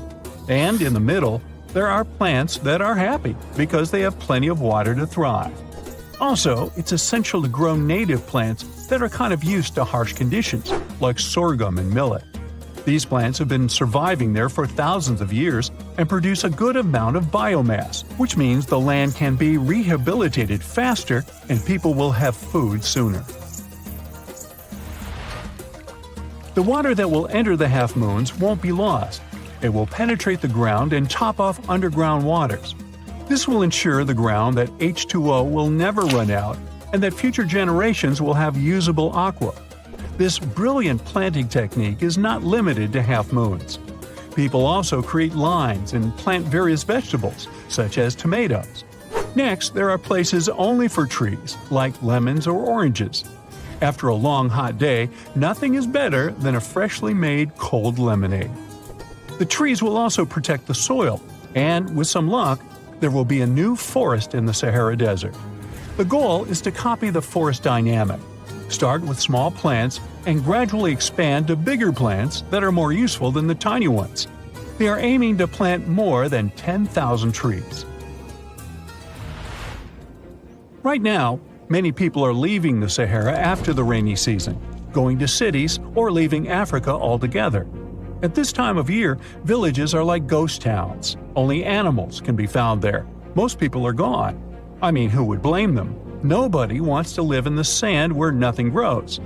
Luckily, with all this new, old technology being developed, many people are slowly but surely returning to their land and starting to work in agriculture. The best thing is that there are no brutal winters, so plants grow 12 months a year, and people can always have food. People are becoming more social because now everybody stays in their villages and doesn't travel much. If this project works out, Africa will be saved and the world won't turn into a giant desert.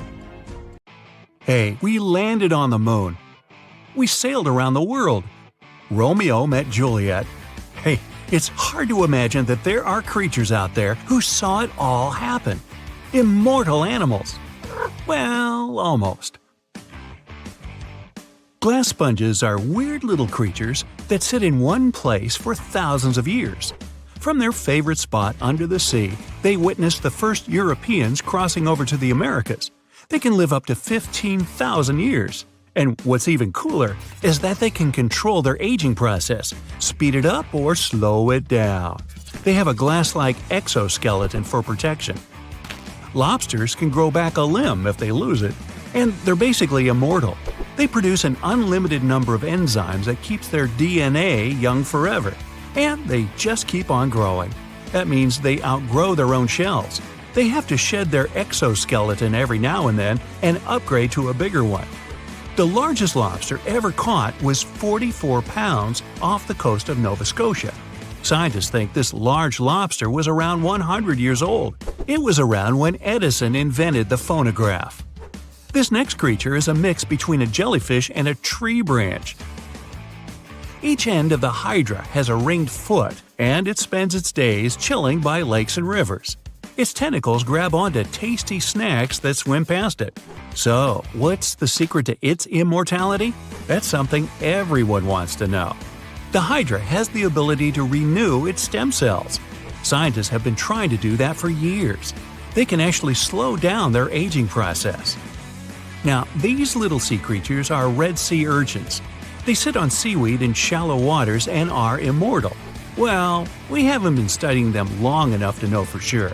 But scientists say they only grow in size, not in age. What? Well, they sort of stay like little baby urchins, but grow in size. Adult, baby urchin, okay. These little babies can reach around 100 years old, even 200. The slowest on the list? The giant tortoise. It can reach 200 years old, and one of the oldest is Jonathan. He's technically the oldest crawling land animal. He was born in 1832 and lives it up on a remote island called St. Helena. Jonathan's been through a lot. He's seen the very first American skyscraper, the Eiffel Tower. Oh yeah, he's also lived through every single World Series, starting when he was 71 years old. Now he can't see too well and he's lost his sense of smell, but he's still going strong. Back to the oceans and the Greenland shark. It's been known to be the longest living vertebrate and can live more than 400 years. Swimming around for that long in the deep, dark, cold ocean means these sharks are tough. They're able to withstand insane water pressure. Sharks are one of the only creatures today that haven't been affected too much by evolution. Many sharks have been around since the dinosaurs and haven't changed much. Scientists found out that they grow around a half an inch per year. So, with a little bit of quick math, they can easily find out the age of these tough sharks. Imagine seeing a shark that's older than the USA.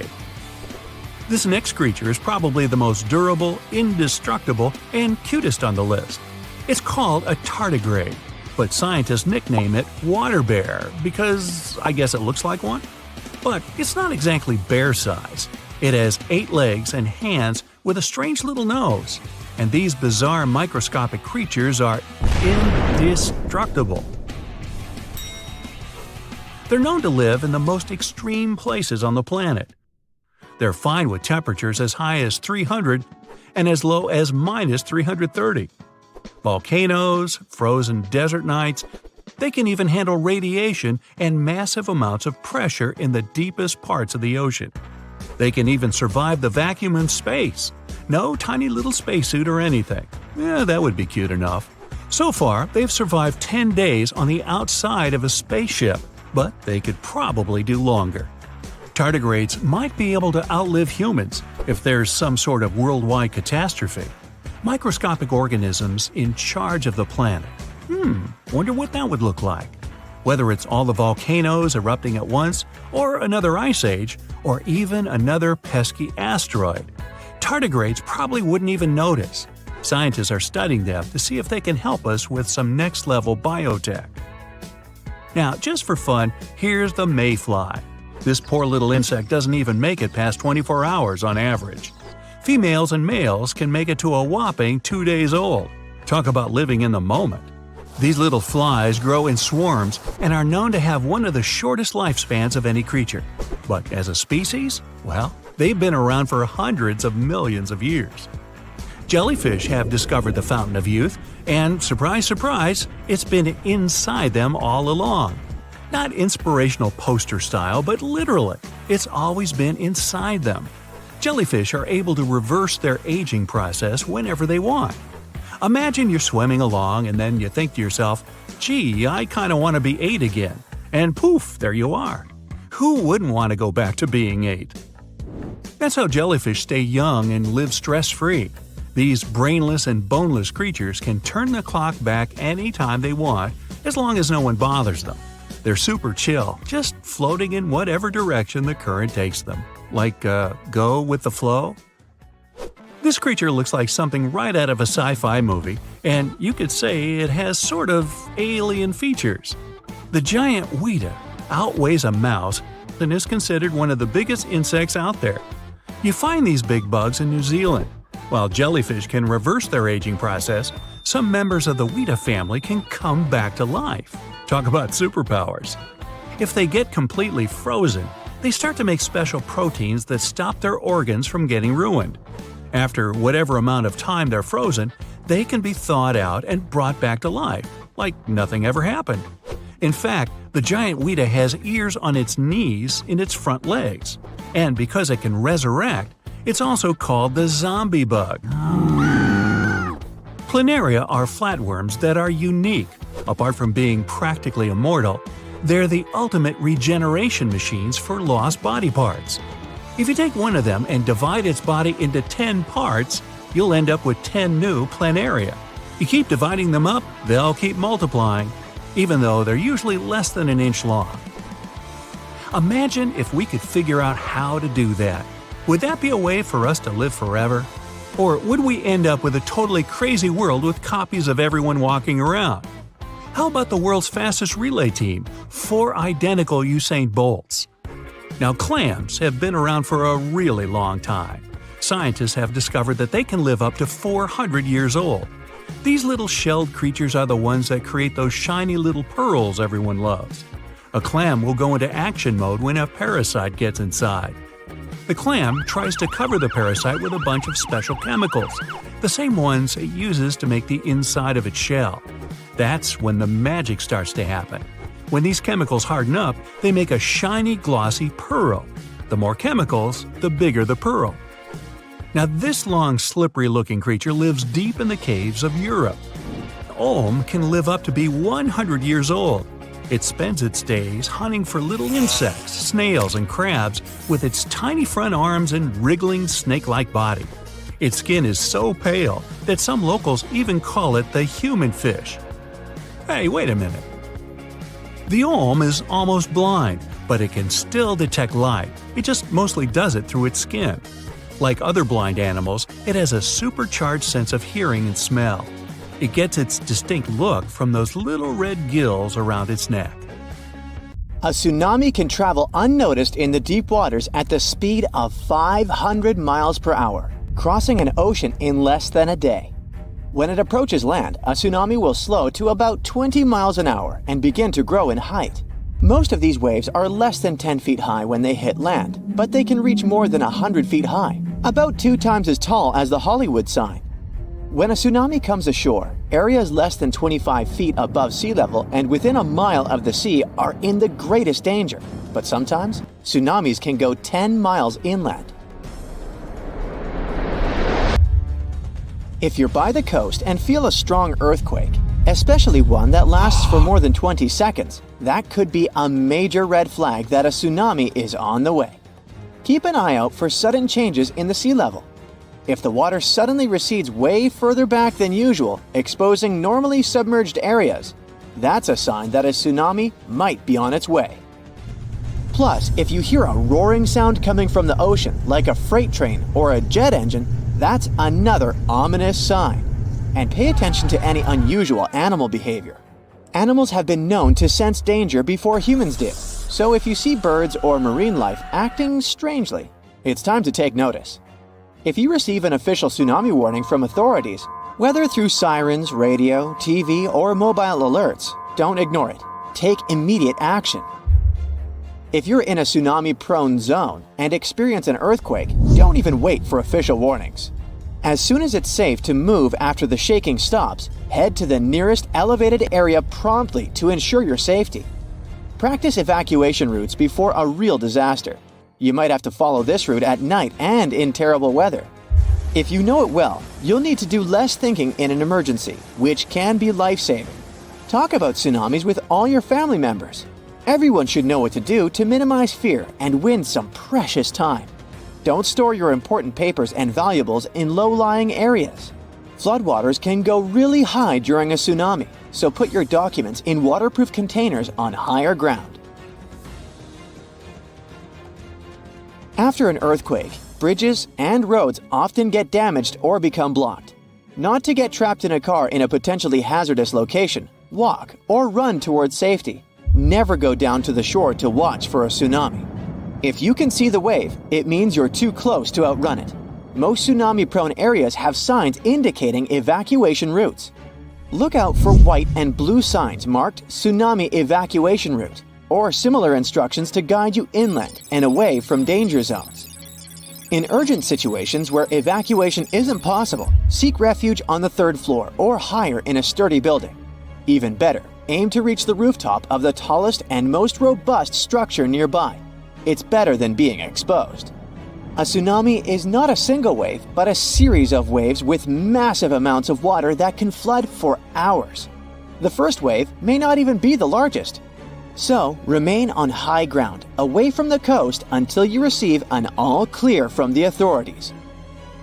You're really unlikely to survive a tsunami in a basement below ground level.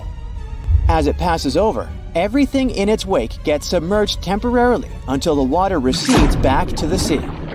If you're in a basement during a tsunami, you might get crushed by collapsing buildings or swirling debris. Unless the basement is exceptionally sturdy, waterproof, and equipped with sufficient air supply, it's not a safe option for shelter. If you happen to be out at sea when a tsunami warning is issued for your area, stay put and avoid returning to port immediately. Tsunamis can sneak up on you with rapid water level changes and dangerous currents in harbors and ports, making them unsafe. In large harbors and ports, authorities take charge during tsunami alerts and direct vessel movements for safety. It's important to stay in touch with these authorities and follow any instructions they give regarding moving your vessel. For smaller ports without such organized control, it's a better idea to carefully relocate your boat to deeper waters.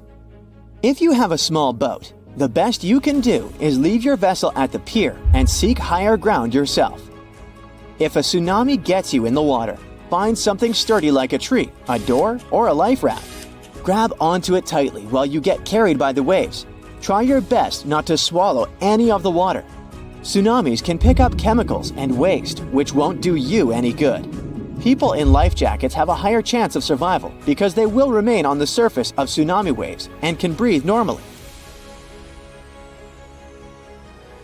Tsunami waves aren't like ordinary waves, so they aren't suitable for surfing. Tsunamis don't have a face to ride. They're more similar to tides as they rush in and out. They're much larger, faster, and more powerful. So, trying to surf them is not only dangerous but also illegal in many countries. Because tsunamis come from underwater disturbances, like earthquakes, they're even dangerous for submarines. Despite submarines' robust design to withstand underwater pressure, the force of tsunamis can cause damage. Tsunamis also generate strong currents that can mess up a submarine's ability to navigate effectively. In cases of severe tsunamis, submarines may get hull damage, threatening their buoyancy and integrity. Such scenarios can lead to submarines sinking or being carried away by the waves.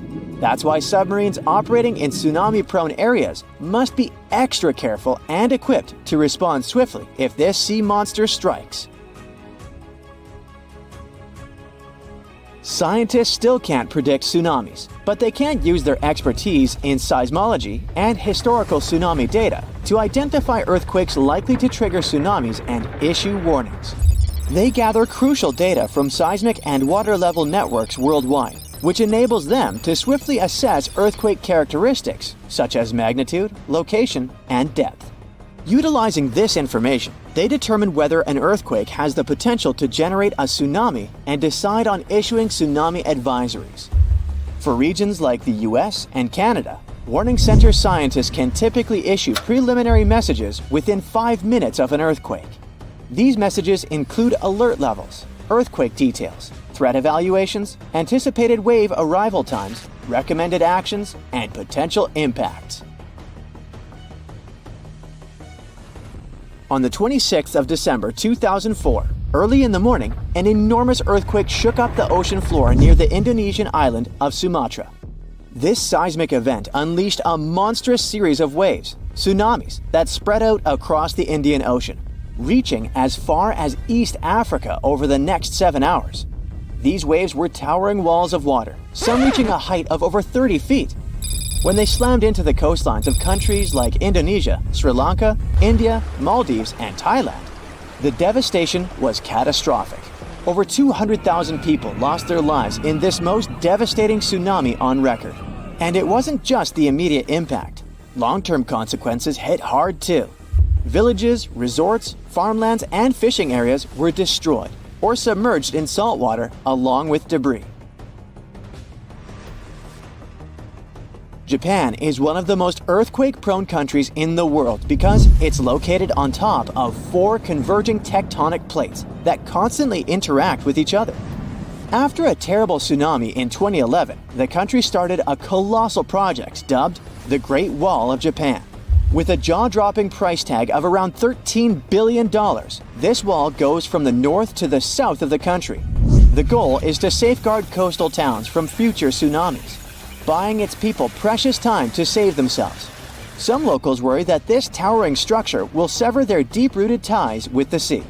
They fear losing touch with the ocean's rhythms and cues, which are crucial for spotting upcoming disasters. But for many coastal towns, the wall is a lifeline, giving them hope for rebuilding shattered lives post-disaster. So, if you have some matches and they've gotten wet, don't waste time drying them. The chemical compound can be changed by water and the matches will simply not work. To cure hypothermia, don't get into a hot tub. Fill some bottles with warm water and put them under your armpits. That will help you warm up better than the hot tub for sure. When you're thirsty and don't have much water, don't save it to last you longer. This can lead to further dehydration. Instead, drink every drop of it and try to find more water ASAP. So hydration is a must no matter the weather. But the idea that drinking hot liquids will warm you better is a myth. No amount of hot liquid can raise your body temperature. Plus, you can drink cold water faster than a hot drink, and that will help with hydration. Never poke a beehive because its inhabitants will get defensive. You think? And trying to escape by jumping into a lake or a river won't do any good. Bees will wait for you to resurface and attack you. After you poke the hive, run as fast as you can and don't look back. Sucking the venom out of a snake bite wound is likely to introduce more bacteria into the wound and even poison the person trying to help. Instead, take a photo of the snake, lie down while waiting for help, and try to stay calm. One of the most logical things to do when you're cold is to layer up. Now this is mostly true, but not if you put on cotton clothes. When cotton gets wet, it loses all its beneficial properties and can make you feel much colder. You should always wear wool clothes because they're much better insulators. Never drink cactus water. It can give you a nasty stomachache and even paralyze you, unless it's a fishhook cactus, but even then, it's too risky. Instead, try eating the fruits from the plant. They're full of juice. When you're chased by some predator, never jump off a cliff into the water. This is much more dangerous than meeting the predator. If you jump from a high place, the water surface will feel as hard as concrete, or the water might be too shallow and you'll hit the bottom. GPS is not the best navigational tool.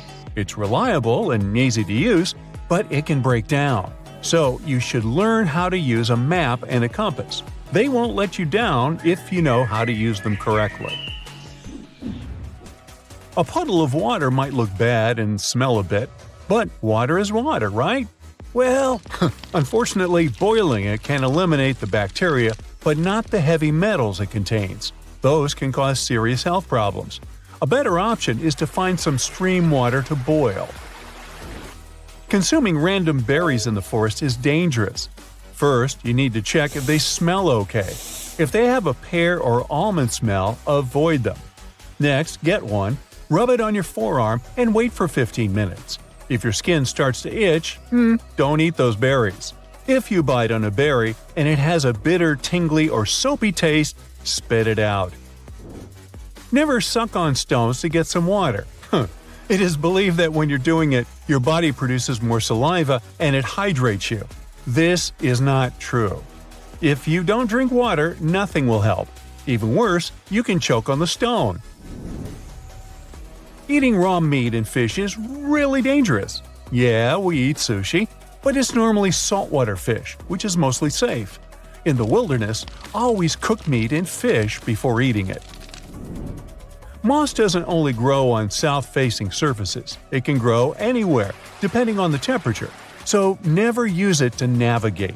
You'll be better off using some more reliable sources. For example, keep in mind that the sun rises in the east and sets in the west. Following birds to find water is a myth. They could be flying anywhere. Land animals like deer are a much better option. They usually know where the source of water is. Many survivalists claim that you should eat whatever animals around you are eating. Bad news, this is entirely false. Birds and squirrels consume berries that are super dangerous for us, but they don't harm them. And some animals eat poisonous plants to become venomous. Now, if a leech attaches to you, never burn it off. This can cause the animal to basically throw up directly inside your skin and cause massive infection. Try using a credit card to break the seal and remove the leech. Or if you're brave enough to wait for an hour, the parasite will fall off once it's fed. No matter how strong you are, punching a shark in the nose will not save you. It's a common belief that they have tons of nerves in the nose, and somehow that makes them vulnerable, but it has been proven wrong. If you find yourself in shark-infested waters, punching the animal in the gills or the eyes is much more effective than hitting the nose. After spending some time in the forest, you realize you're lost, and the first thing you start looking for is food. But you can actually live 6 weeks without food.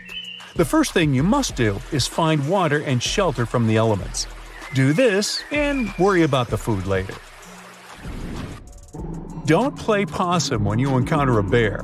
If it's a black bear, you won't be playing for long. Soon it'll be a reality. You should play possum only if it's a brown bear. Now remember the saying, if it's black, fight back. If it's brown, lay down. If it's white, good night. You shouldn't swim parallel to the shore if you find yourself in a rip current. Instead, try swimming at an angle away from the current and toward the shore. Remember, you shouldn't feel too much resistance while swimming.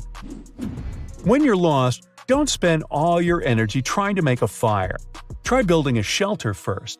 This can protect you from the elements, and you'll have a place to rest and sleep after a long, exhausting day of surviving. Bonus tip: always build a bed in your shelter. You'll be warmer when you're off the ground.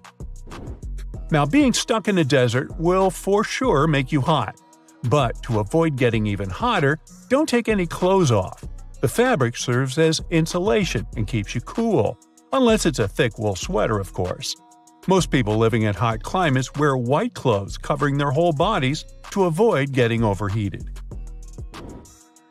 Eating snow can cause further dehydration.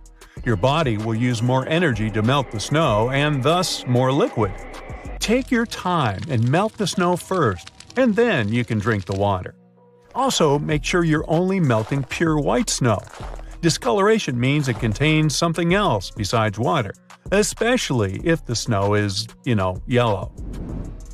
If you stay in the cold for too long, you might get nasty frostbite.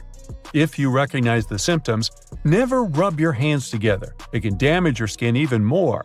The best thing to do is to seek immediate medical care.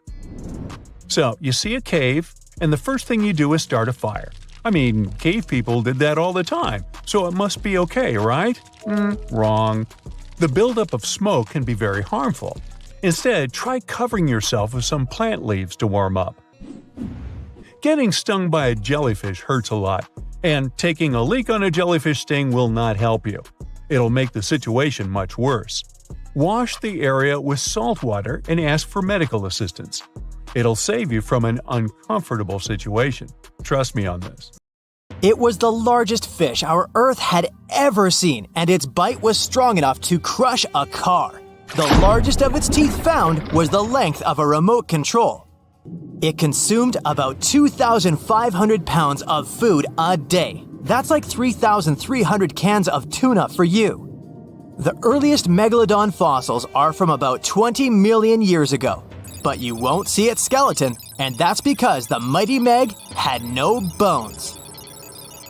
A skeleton made from bones gives most animals their body shape and strength. Sharks, though, come from the same subclass as rays, skates, and sawfish and have cartilage instead of bones. Cartilage is a tissue that is softer and more flexible than bones, but it's still tough enough to shape the body and protect the internal organs. Some areas are more flexible, since cartilage is weaker, and some, like the shark's head, are much tougher thanks to calcified cartilage. Their snouts, though, are made of really soft and flexible cartilage to work like a bumper in case of a collision with some dangers. Who knows if they'd be able to do all this with a heavy skeleton? Plus, cartilage makes their jaws more flexible, and they can open their mouths much wider than they would with a jaw made of bone. Our hero, Meg, was no exception, and it had the strongest bite of all living creatures, which was also made possible by a skeleton made of cartilage. Sharks take full advantage of their cartilage. It helps them swim and turn fast while hunting. One drawback of this type of skeleton is that it was really tricky for scientists to establish the shape and size of Meg. Normally, they would do it using fossilized bone skeletons or their parts.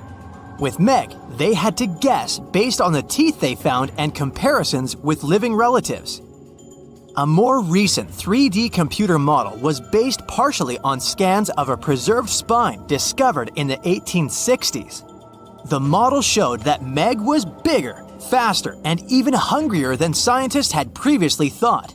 Looks like an average megalodon was 52 feet long. That's slightly bigger than the height of the Hollywood sign and weighed 10 times as heavy as an elephant. There were also much bigger creatures. Scientists still aren't sure how the megalodon got this size. The fact that there were bigger and smaller Megs probably has to do with a little something called Bergman's rule. It says that the temperature of the surrounding environment affects the animal's body size because they either need to conserve or shed heat. The megalodons that reached cooler waters probably needed more body weight to make sure they survived in low temperatures. Those living in warmer waters had to be smaller to avoid burning up. If the researchers were correct in their calculations, it also means that Meg reached a cruising speed of over 3 miles per hour, which is much faster than other sharks. The still-living great white shark can cover a distance of nearly 7,000 miles without stopping, which is 9/10 as long as the diameter of Earth. It looks like the Megalodon could have gone much further. Megalodons managed to survive on our planet for nearly 70 times longer than humans have. They were roaming the oceans for around 20 million years, and you could see them pretty much anywhere except near the poles. Scientists discovered the most northern fossils off the coast of Denmark and the most southern in New Zealand. The reason why there were no megalodon teeth found in Antarctica is most likely that these adapted to only warm tropical and subtropical waters. The younger ones like to keep to the shores, while full-grown adults preferred coastal areas, but they could easily move into the open ocean as well.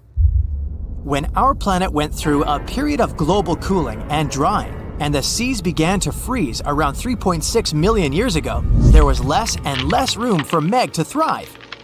Much of their prey, like smaller whales, seals, and sea turtles, disappeared or relocated to waters that were too cold for our hero.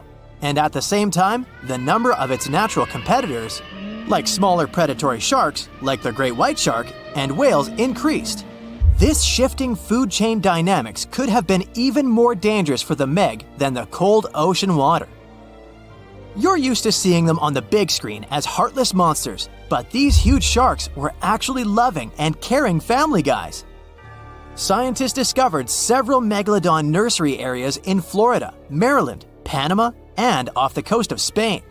It looks like they gave birth to their young in shallow water environments. Then, little Megs would stay there with adults protecting and raising them until they were ready to fight off predators. The mighty Meg had 276 teeth in 5 rows in its mouth. Similar to other sharks, it was fast in replacing its worn-out or lost teeth. With 4 or 5 rows of teeth in its mouth, it basically acted like a conveyor belt, able to grow back damaged or missing teeth. This means that an adult megalodon probably would have grown several thousand teeth throughout its lifetime. Although the great white shark is often mentioned as Meg's closest relative, they'd hardly be distant cousins. The ancestors of today's great white existed at the same time as the Meg, but they weren't best friends and even rivaled each other. The great white shark wouldn't win in a head-to-head fight with a Meg, but it was a better hunter using its smaller size and agility to snap up the giant's prey quickly. This only left the bigger fish and whales for the Meg, but its food supplies began to run out as the whales swam to the cooler new seas. Rather than a great white, the Megalodon is more like a modern bull shark. It had a short snout, a flat lower jaw, and huge pectoral fins to support its massive weight and size. We also speak of Meg as an extinct giant, but can we be 100% sure it isn't hiding somewhere as we speak? After all, we've only explored 5% of our oceans altogether. The Mariana Trench is the deepest oceanic trench on Earth, and you could dip the whole of Mount Everest in its deepest part, and over a mile of it would still be above the surface. If a megalodon or two needed a place to hide, that would be the perfect spot. It wouldn't be the coziest place to live, though, with its cold water and total darkness. Plus, the pressure there is 1,000 times stronger than at sea level. So, if a Meg really were hiding down there, it would have serious issues with its teeth, because calcium would dissolve under that pressure. To survive here, it would also need to learn to navigate in complete darkness. That means it would have either become bioluminescent or evolve to grow massive eyes like the giant squid. If the Meg were still around and true to its dietary choices, it would have to eat smaller fish, and that would be a problem for us humans. Especially those of us who love fish, that is. And the ocean isn't cooling down these days. The Megalodon would love its temperature and would thrive and reproduce faster than ever. Those giants would create some massive problems for cargo ships and cruising vessels. In case you're now scared at the thought of meeting a Megalodon, relax. Most scientists don't think it's possible because of our hero's size. Most foods that Megalodons like to eat live in shallow ocean areas and not in the deep, deep sea. Meg would need to come up for dinner every now and then, and it's kinda hard to miss a creature this big. They're both giant prehistoric creatures to us, but the Megalodons and the dinosaurs never actually coexisted. The dinosaurs probably died out about 66 million years ago. Megalodons seem to have appeared a bit later. The Meg, aka Megalodon, roamed the oceans long after dinosaurs were wiped out by the Great Meteorite. It was one of the largest and most dangerous hunters that have ever lived on Earth, as well as the biggest shark. But then, about 3.6 million years ago, the last of its kind disappeared from our planet, leaving only huge teeth for modern archaeologists to keep finding. There are a few theories about why it could have happened, but scientists might have found the true reason. The Megalodon, which means big tooth, was the largest shark ever to exist. It reportedly lived around 20 to 3.6 million years ago and was truly enormous. Its bite was more powerful than that of a T-Rex, and likely any other powerful predator that has ever roamed this planet. It's probably not surprising since this marine creature had extremely strong jaws that could span from 9 to 10 feet wide. That's enough to swallow 2 grown-up people side by side.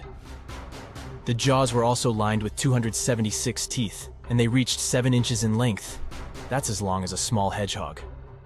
Once these teeth got worn down, the shark got rid of them and grew new ones. Such large sedated teeth helped the Meg to eat meat easily. The shark itself could grow up to 59 feet long. That's twice the length of a London double-decker bus. The animal was also pretty heavy. While a fully grown T-Rex weighed about 8 tons, the weight of a large Megalodon could be more than 30 tons. With no competitors, the enormous shark was the real king of the oceans. It hunted other sharks, large fish, and even whales. Then why did such a magnificent creature disappear from the face of the Earth? The previous theories mentioned the great white shark. The Megalodon is usually described as some gigantic version of this marine animal. And this is a common mistake made because most people think these creatures were related. But in reality, the Meg looked more like a modern bull shark. Its snout was snout, its lower jaw was rather flat, and long and massive pectoral fins supported the animal's weight. But what's more important, the ancestors of today's great whites existed at the same time as the Megalodon. Now, with great size comes great clumsiness. And although the Meg was huge and powerful, it was also not as nimble as smaller and quicker great white sharks. Great whites could have rivaled a Megalodon for food, and were often more successful hunters thanks to their agility. They couldn't fight the Meg openly, but were fast enough to steal its food. So according to this theory, the only food left for the Megalodon were whales and equally big marine animals. Grown-up Megs could easily catch such beasts, but their offspring were much smaller and more vulnerable than their parents. Could smaller sharks have used this to their advantage? Maybe while megasharks were still little, they became a meal for great whites, as well as bull and tiger sharks. Even at those times, a great white shark could reach the length of 20 feet, while a Megalodon kid was definitely smaller. But even if there had been no open confrontation between young Megalodons and smaller grown-up sharks, Meg kids wouldn't have been able to find food for themselves to grow to adulthood. The reason is the same. The population of other sharks was growing, and they were rivaling each other and the Meg for convenient food. The more great whites and other sharks appeared in the oceans, the less food remained for young monster sharks. Eventually, they probably starved. But it's just one of the theories that try to explain why the Meg went extinct, and here's another one. A new study has shown that the Meg was most likely a warm-blooded predator able to regulate its body temperature, and that might have been the reason why this species disappeared with time. Scientists analyzed isotopes of the tooth enamel of the Megalodon and concluded that the animal could easily maintain a body temperature that was around 13 degrees F warmer than the temperature of the surrounding water. Such a temperature difference is much greater than what other sharks living at the same time as the Meg had, and it's large enough for the ancient predator to be classified as warm-blooded. These days, most fish are cold-blooded. Their body temperature is the same as the surrounding water. But some sharks, like mackerel sharks, keep the temperature of all parts of their bodies a bit warmer than the surrounding water. But it doesn't make them completely warm-blooded because they simply store heat generated by their muscles. And in mammals, body temperature is regulated by a special region of the brain called the hypothalamus. Anyway, the Meg's warmer body allowed the animal to move faster, deal with cold water better, and spread out all over the world. But eventually, it might have led to a disaster. The Megalodon lived during the Pliocene epoch, pronunciation. It began approximately 5.3 million years ago and finished 2.5 million years ago. During that period, global cooling occurred. It also caused the changes in sea level, which the Megalodon probably didn't survive. The main problem for the predator was to maintain an energy level allowing its body temperature to remain elevated. But to do it, the animal had to eat a lot, and I mean it. But it was a challenging task in a time of changing marine ecosystems and while competing with newcomers, such as the great white shark. If this theory is true, then the amount of energy the Meg had to use to remain warm could have contributed to its extinction. This new information is very important to us. It shows that many marine predators in modern oceans might be experiencing the effects of ongoing climate change too. By the way, have you heard that there have been several cases when people were sure they had seen the Meg? Or at least some similar extremely large monsters. And these sightings happened relatively recently. For example, in July 1916, the New Jersey coast of the US was terrified by a series of shark attacks. They happened during an oppressive heat wave when hundreds of beachgoers tried to find shelter from the heat near the water. People described the culprit that had caused all that havoc as a giant shark, much bigger than any regular one. Since then, scientists have been debating which shark species was involved in those accidents. The most popular guesses have been the bull shark and the great white. A picture of a huge shark roaming the Pacific Ocean not far from Guadalupe Island appeared in 1999. The creature was nicknamed Deep Blue. It could be distinguished from others by a wavy pattern separating its gray back and white belly. But even though some people claimed it could be the infamous Megalodon, experts came to the conclusion it was a female white shark, the largest ever seen. The average length of a male white shark is 11 to 13 feet. Females are bigger, up to 15 or 16 feet, but Deep Blue reached more than 20 feet in length. No wonder people were confused. For the last time, Deep Blue was spotted in 2013 near the western coast of Mexico's Baja California. But look, there's another jumbo shark, and you can meet it in any part of the world. The largest specimens can reach 40 feet long and weigh about 5 or even 6 tons. Could it be, if not the Megalodon itself, but one of its relatives? Again, a wrong guess. That's the basking shark. This animal prefers subpolar seas, with temperatures not higher than 58 degrees F. Even though some of these animals do migrate to warmer places. Like whale sharks, basking sharks are harmless and don't attack snorkelers or divers. These creatures have loads of small teeth, but they don't use them when feeding. Instead, they swim with their huge mouths open and swallow plankton. A grown-up basking shark can filter nearly 2,000 tons of water per hour.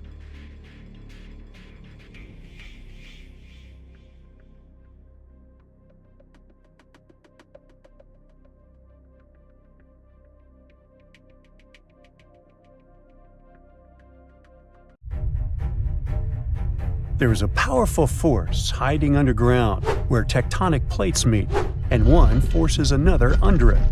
This happens in the Pacific and Indian Oceans.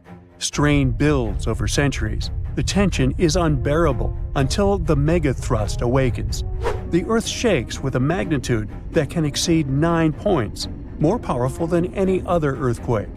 When the seafloor suddenly gets pushed up fast, it sends a huge ripple across the water, and a tsunami of huge force is out. These waves are called teletsunamis, and they cross entire ocean basins, ready to take over coastlines thousands of miles away.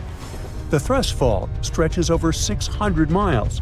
The Earth is not just shaking, it feels like it's tearing apart. This is the power of a megathrust earthquake. Those caught in its path will have to fight for their lives.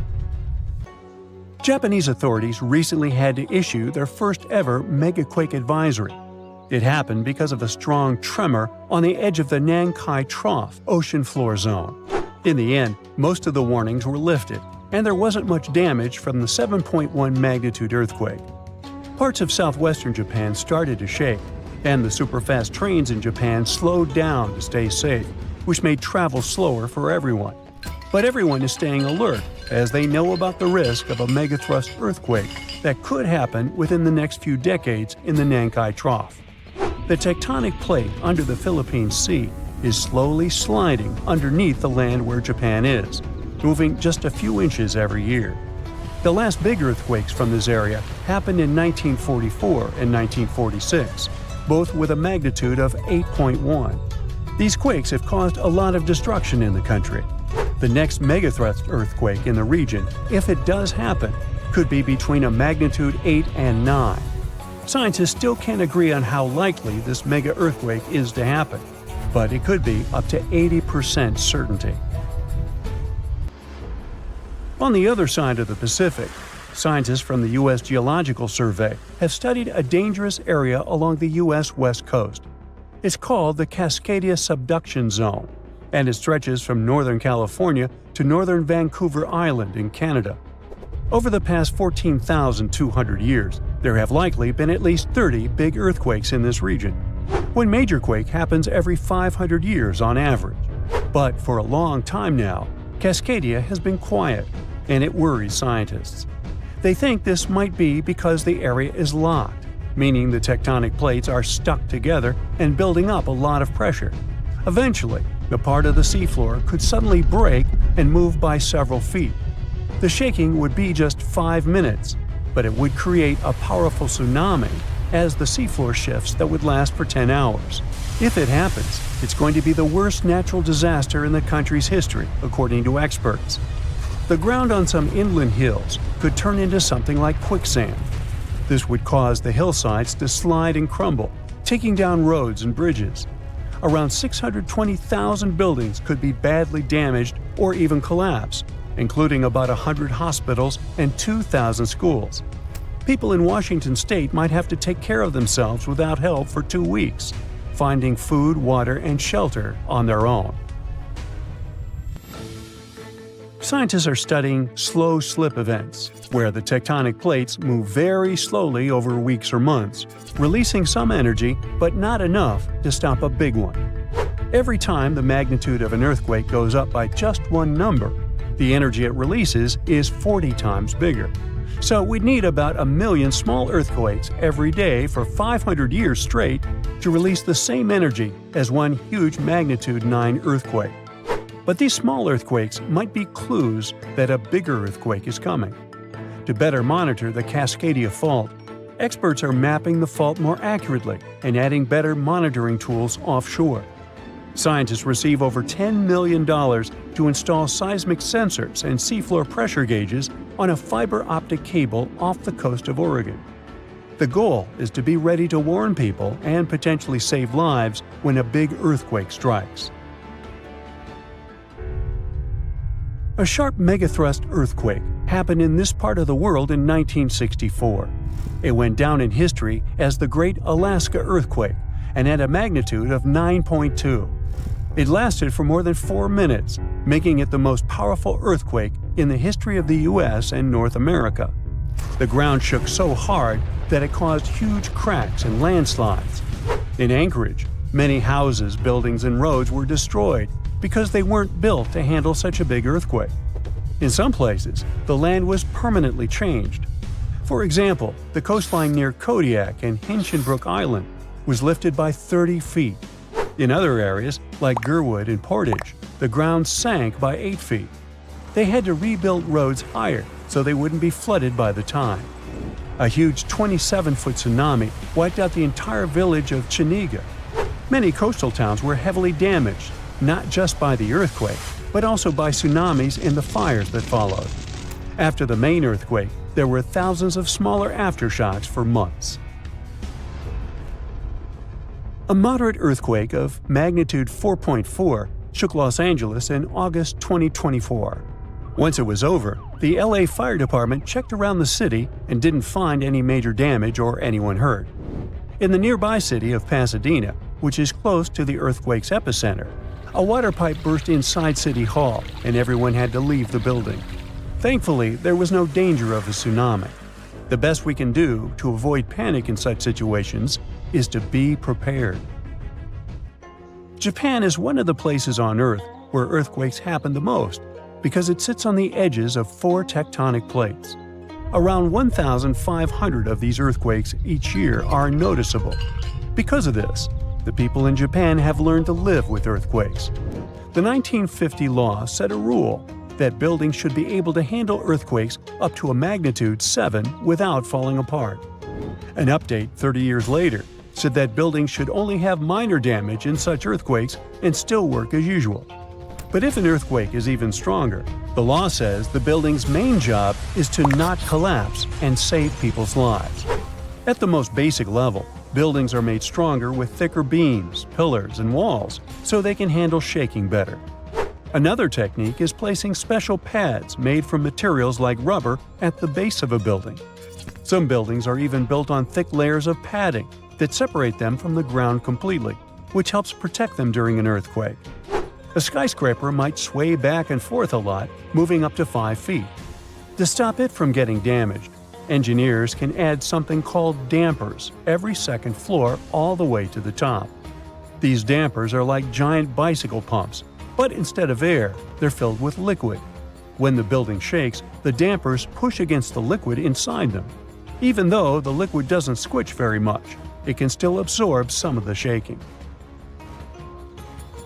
When they're building tall skyscrapers, engineers try to make the structure as simple and balanced as possible. This means having each floor the same height and placing the support columns evenly. But sometimes, architects who design skyscrapers don't want to make these compromises because they have creative ideas for how the building should look. Then they have to find compromise solutions. For example, Tokyo's Skytree Tower, one of the tallest buildings in the world, is designed in a futuristic style but also includes special features to protect it from earthquakes. It has a central pillar, like in traditional Japanese pagodas, and seismic dampers that help absorb the energy from an earthquake, keeping the building safe. We are up for a crazy Atlantic hurricane season. It may be even worse than that of 2005, the year that brought us Hurricane Katrina. That one took 1,392 lives and cost the country over $100 billion. Experts predict there will be between 17 to 25 total named storms.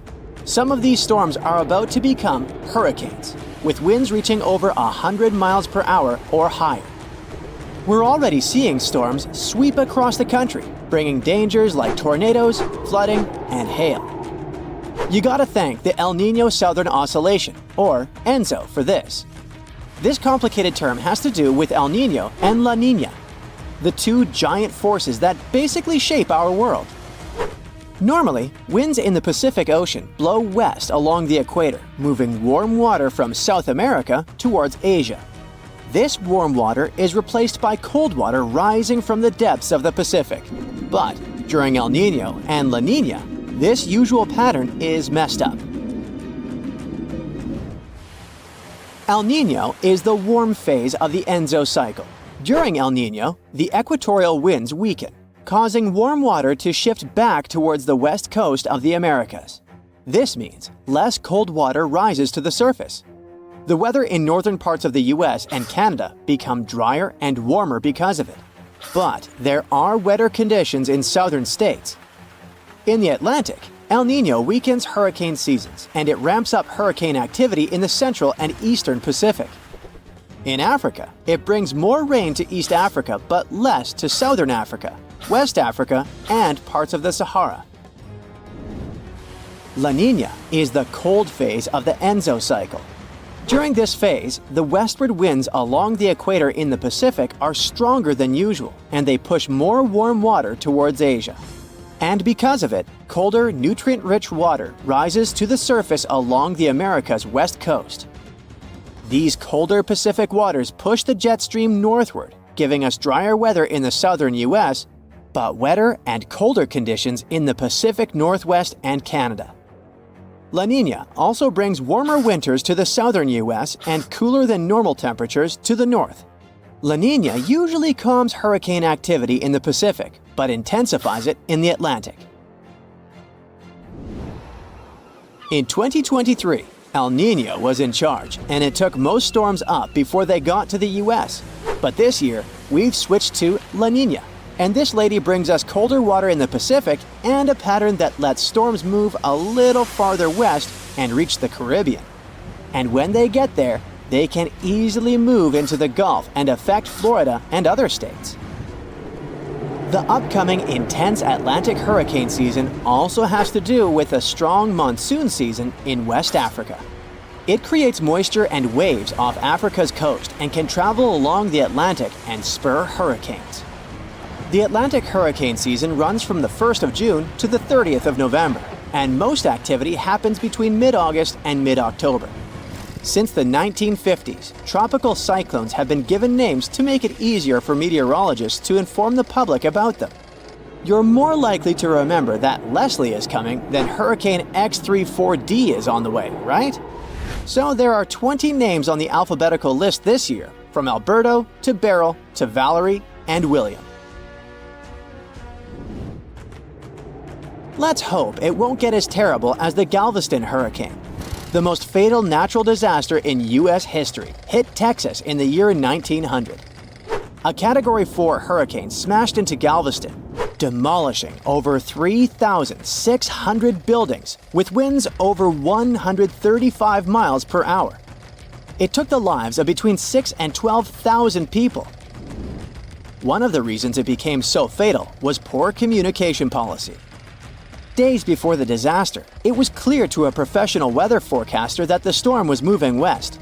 But the Weather Bureau in Washington predicted it would go over Florida and up to New England, which was way off. The Bureau was just 10 years old then, so hurricane science in the U.S. wasn't very advanced. Cuban scientists were excellent at tracking storms because their region is so prone to them. So they knew it was heading towards the Gulf of Mexico. Unfortunately, the director of the Weather Bureau was so jealous that the Cuban forecasters were better than the American ones that he cut off the flow of information from Cuba and made it difficult for local forecasters to issue warnings without going through Washington. In the days before the storm hit, the chief observer in Galveston began to suspect that Washington's forecast was wrong and tried to warn the city, but it was too late. The hurricane left Galveston in ruins. After this hurricane, the Weather Bureau started improving communication, both internationally and within the U.S. The officials in charge are doing everything possible to improve forecasts, support the people, and help the affected areas recover more easily after the hurricanes hit. They're going to try new forecast models to predict tropical cyclones getting stronger, help emergency and water managers prepare for potential flooding, and protect people and infrastructure. Coastal weather buoys in the tropical western Atlantic and Caribbean have been upgraded, and new drifters and sail drones, underwater gliders, and a lightweight drop sonde will provide real-time data. There are also some things you can do to ensure your safety before, during, and after a hurricane. If you live in a hurricane-prone area, Florida, Georgia, and the Carolinas, you must always be prepared before the high storm season. Make up a family disaster plan that will outline your actions during an emergency. Map out several evacuation routes in case your primary one is blocked, and decide on a meeting place if you get separated. You can arrange drills to teach family members how to shut off water, gas, and electricity, and even make sure the youngest knows how to call emergency services. Pack a disaster kit that will be ready to go at a moment's notice. It should include essentials like food, water, a first aid kit, and flashlights to last at least 72 hours on your own. You can buy a generator to make sure you have electricity in case of a power outage until the power returns. Keep it in a secure place, away from rain and rising water, with proper ventilation. You're also going to need self-powered radios and flashlights. If you can, add a safe room to your house that's strengthened to withstand high winds with reinforced concrete ceiling, floor, and walls. make sure you have enough canned and non-perishable food and bottled water for at least 3 days. When the storm is about to hit, head north to get away from it, where it will be much weaker by the time it gets there. It's much safer to keep your family and pets together away from the storm than trying to ride it out at home. Try to go in one car if possible. Always follow local evacuation orders, especially if you're in a mobile home. Fill up your gas tank and give yourself plenty of time to get out. Never leave your pets behind. Debris, floodwaters, or flying objects can be dangerous for them. If you're staying put during a storm, you need a safe spot for you, your family, and your pets. This place shouldn't have any windows or skylights. If you're hiding at home, close all interior doors and secure the exterior ones. Quickly find an interior room with strong walls and no windows, like a bathroom or closet. If your home isn't safe, look for a community shelter. Get to your shelter at least 2 hours before the storm hits so it doesn't catch you outside. Bring a battery-powered radio with extra batteries for updates every 15 to 30 minutes. Never leave your shelter even if it seems calm, as conditions can get worse quickly, especially if you're in the eye of the storm. For extra protection, lie on the floor under something sturdy like a table. Don't use electric appliances, phones, or showers during the storm. Don't leave your shelter until you get the official all clear from the authorities. Be careful. There will be many hazards outside. The last time this volcano erupted was about 500 years ago, but recently, small tremors have grown really frequent, to such an extent that scientists have been recording more than 1,000 a month. I'm talking about the Campi Flegrei supervolcano in Italy. At one point, just a few weeks ago, the area was rattled by a 4.4 magnitude earthquake with 150 tremors in just one night. It was the strongest earthquake in over 40 years. A lot of locals spent the night in their cars, but in the morning, the shakes were followed by another earthquake, a bit weaker with a magnitude of 3.6. So, is Italy in danger? Well, the quake itself wasn't big enough to cause serious damage, but it evoked a lot of panic. At the moment, local authorities are working on grandiose emergency plans.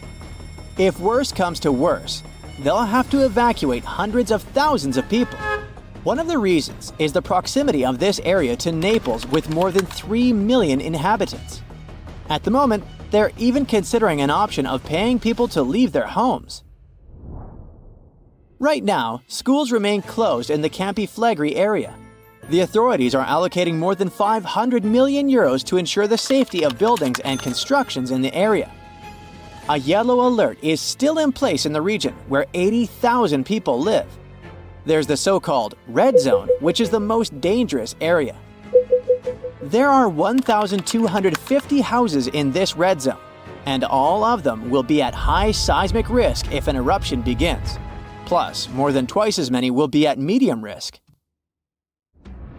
Italy is a country prone to seismic activity, and Pozzuoli is a densely populated area that is located on one of the most dangerous supervolcanoes in Europe. Campi Flegrei has 24 hidden underground craters and dwarfs the better-known Vesuvius. Yes, the very volcano that wiped the ancient Roman city of Pompeii off the face of the earth in 79 CE. This city thrived near the base of Mount Vesuvius at the Bay of Naples. In the time of the early Roman Empire, 20,000 people lived in Pompeii. They were merchants, manufacturers, farmers, and others. The soil in the region was rich and fertile, so there were lots of orchards and vineyards. Strangely, no one knew that this black earth was the legacy of an earlier eruption of Mount Vesuvius. The area was a favorite summer destination for rich Romans. Sadly, at noon on August 24, 79 CE, all this prosperity came to an end. The peak of Mount Vesuvius exploded, sending a 10-mile-high mushroom cloud of ash and pumice into the stratosphere. For the next 12 hours, the eruption was wreaking havoc on the city. Volcanic ash and a hail of pumice stones, some of which were 3 inches in diameter, showered Pompeii. It forced the city's occupants to flee in terror. Around 2,000 people holed up in stone structures and cellars, paralyzed by fear. They hoped to wait out the eruption. Who knows? Maybe if they had decided to leave the city immediately after the beginning of the eruption, they would have had some chances to survive. A westerly wind protected the city from the first stages of the eruption. But soon, a giant cloud of hot ash and gas rushed down the western slope of Vesuvius. It engulfed the city, burning everything in its way. This disastrous cloud was followed by a flood of volcanic mud and rock, which completely buried the city. As if the volcano was making sure no one would survive, a cloud of toxic gas poured onto the city, finishing the lives of a few survivors on August 25th. A flow of rock and ash followed. It collapsed roofs and walls and turned the city into a giant cemetery. When a supervolcano erupts, the consequences are usually catastrophic. Supervolcanoes have at least once had an eruption with a volcanic explosivity index of 8, which is the largest recorded number on the index. Supervolcanoes are often extremely large, with no cone at all. That's because they're typically the remains of gigantic magma chambers that once flared up, leaving behind a caldera. They're usually located over hotspots and appear when huge volumes of magma are trying to escape from deep underground. Eventually, they burst through Earth's surface. Sometimes, all this magma gets stuck, unable to break through the planet's crust. And then, massive pools of pressurized magma gather at a depth of several miles. The pressure keeps growing because more and more magma is trying to get to the surface. At one point, a super eruption goes off. The most recent super eruption happened in New Zealand. Well, when I say recent, I meant around 26,500 years ago. That's when a supervolcano beneath the surface of Lake Taupo spewed into the air more than 300 cubic miles of ash and pumice. Imagine 500,000 Great Pyramids of Giza flying up into the air at the same time. That's how incredibly powerful that eruption was. But the most exciting and confusing thing about the eruption was that the Taupo volcano didn't simply go off like many others. At first, everything was going as usual. Tons and tons of pressurized magma had built up under the surface, and the pressure was getting higher and higher. But after the rock cracked and the first portion of lava rushed out of the crater, something went wrong, and the supervolcano took a break. Only several months later, the disastrous eruption shook the ground. Thousands of tons of lava, rocks, and ash flew high into the atmosphere. The unusual pattern of Taupo still confuses scientists. The Indonesian eruption at Toba Caldera 75,000 years ago was the largest eruption in the last 2 million years. Experts estimate that the eruption could have released hundreds of thousands of tons of sulfuric acid, which might have even caused a several-degree cooling of the planet's surface. But nowadays, the impact is hard to detect because of glaciers that covered the ground afterward. There are also several so-called supervolcanoes that haven't lived up to this name yet because they've never produced any super eruptions. For example, in 1883, Indonesian volcano Krakatoa went off. The power of the eruption tore the volcano's walls open, and cold seawater rushed into its molten insides. The difference in temperatures made the volcano blow up with a deafening boom. It was clearly heard 3,000 miles away in Australia. It earned the blast the title of the loudest sound in history. But even though the consequences of this event were truly catastrophic, it still turned out not powerful enough to be called a super eruption. It only had a volcanic explosivity index of 6. Then, there's also Mauna Loa. It's a shield volcano, which means it won't produce explosive eruptions, but its sheer size makes this monster of a volcano extremely dangerous. At the moment, the volcano seems to be at peace with its surroundings. Research equipment doesn't show any signs of activity on Mauna Loa, but if Mauna Loa did suddenly erupt, lava flows could reach the ocean and the most populated and touristy places like Captain Cook very fast, in a matter of hours. The last time the volcano erupted, lava got as far as the outskirts of Hilo on the other side of the island. That's where the University of Hawaii is located. Luckily, people had a few weeks' warning to get ready for the disaster. Over its recorded history, Mauna Loa has been erupting pretty regularly, almost every 6 years. On the bright side, big island volcanoes including Mauna Loa aren't really very volatile. That's because they're shield volcanoes. These volcanoes got such a name because they aren't really very high and resemble a warrior's shield placed flat on the ground. Shield volcanoes are formed by very fluid lava. It travels way farther and forms much thinner flows than the lava erupted from a stratovolcano, which is conically shaped and tall, like the infamous Krakatoa in Indonesia. So, if Mauna Loa erupts, there probably won't be ash clouds or tons of debris. The most dangerous thing will be lava. Since Mauna Loa is a shield volcano, its lava is extremely fluid and voluminous, which allows it to flow far and fast. The latest super eruption of Yellowstone occurred 640,000 years ago, and it was long before Homo sapiens saw the light of day.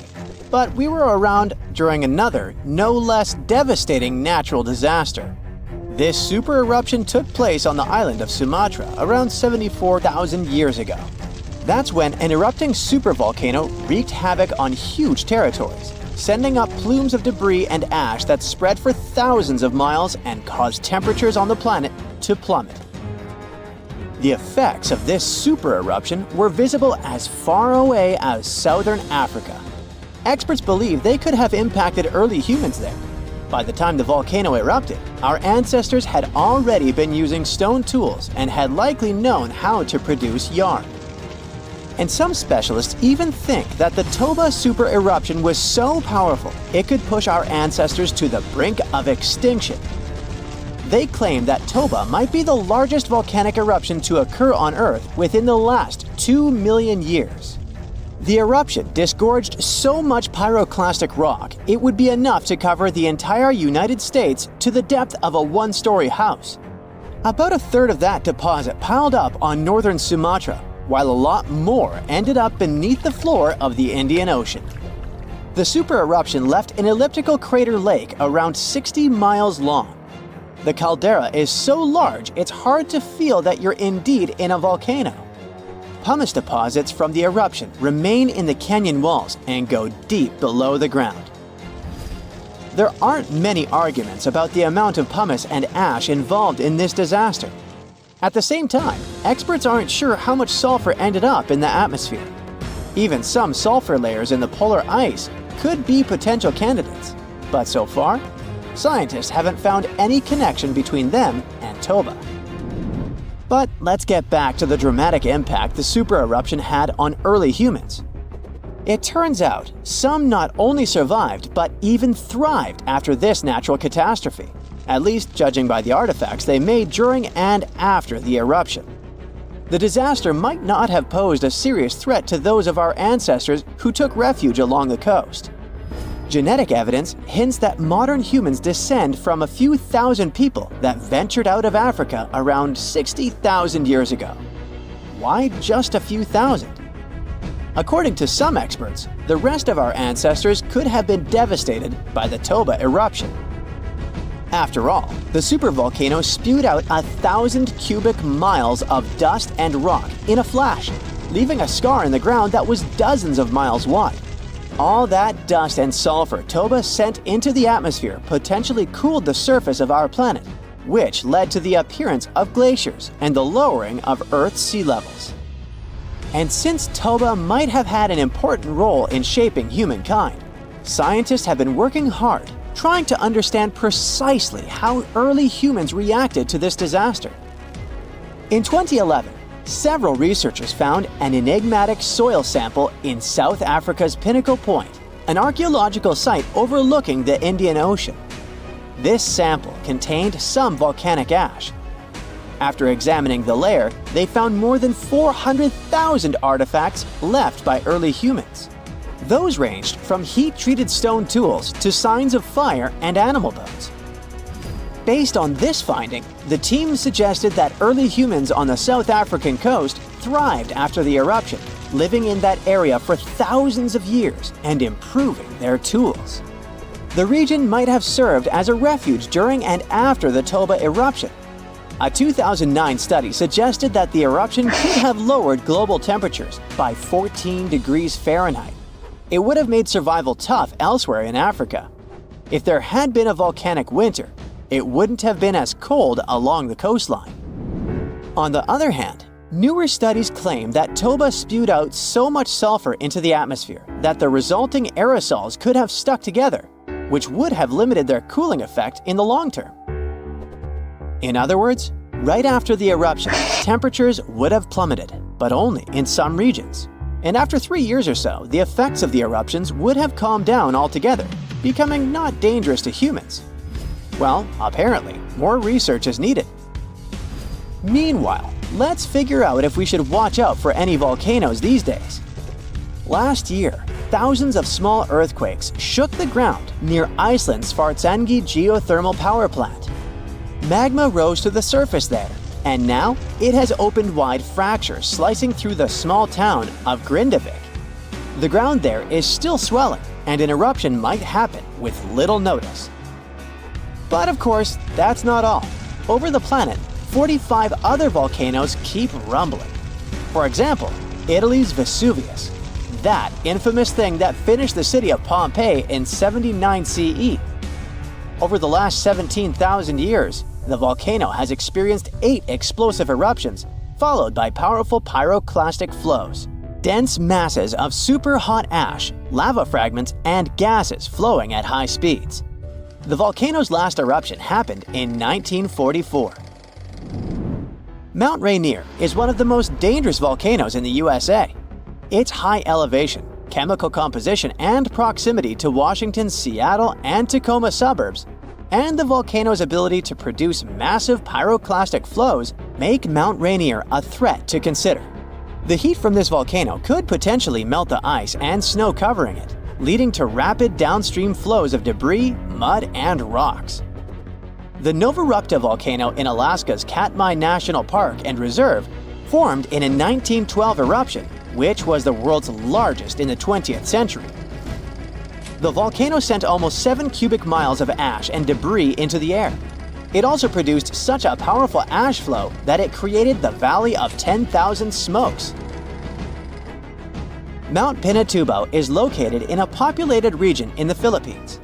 It became notorious after a 1991 massive eruption, which was the second largest eruption of the 20th century. More than 700 people lost their lives during that natural disaster. Today, more than 21 million people live within 62 miles of Pinatubo. Mount Agun, a continuously erupting volcano in Indonesia, had its last major eruption in 1963. It was one of the most tragic eruptions in the country's history. It lasted for 11 months, producing ashfall and pyroclastic flows that led to the loss of more than 1,000 lives and serious property damage. People saw ash plumes above the volcano throughout 2018, following the eruption in November 2017.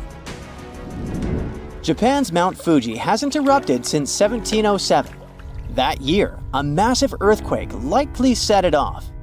In 2014, experts warned that Fuji could be at risk of another eruption following the 9-magnitude earthquake that shook Japan in 2011. Experts believed the earthquake had raised pressure below Fuji. The eruption in 1707 sent so much ash and debris into the air that all this mass even reached Tokyo. Should Fuji erupt again, it would affect more than 25 million people in the surrounding areas.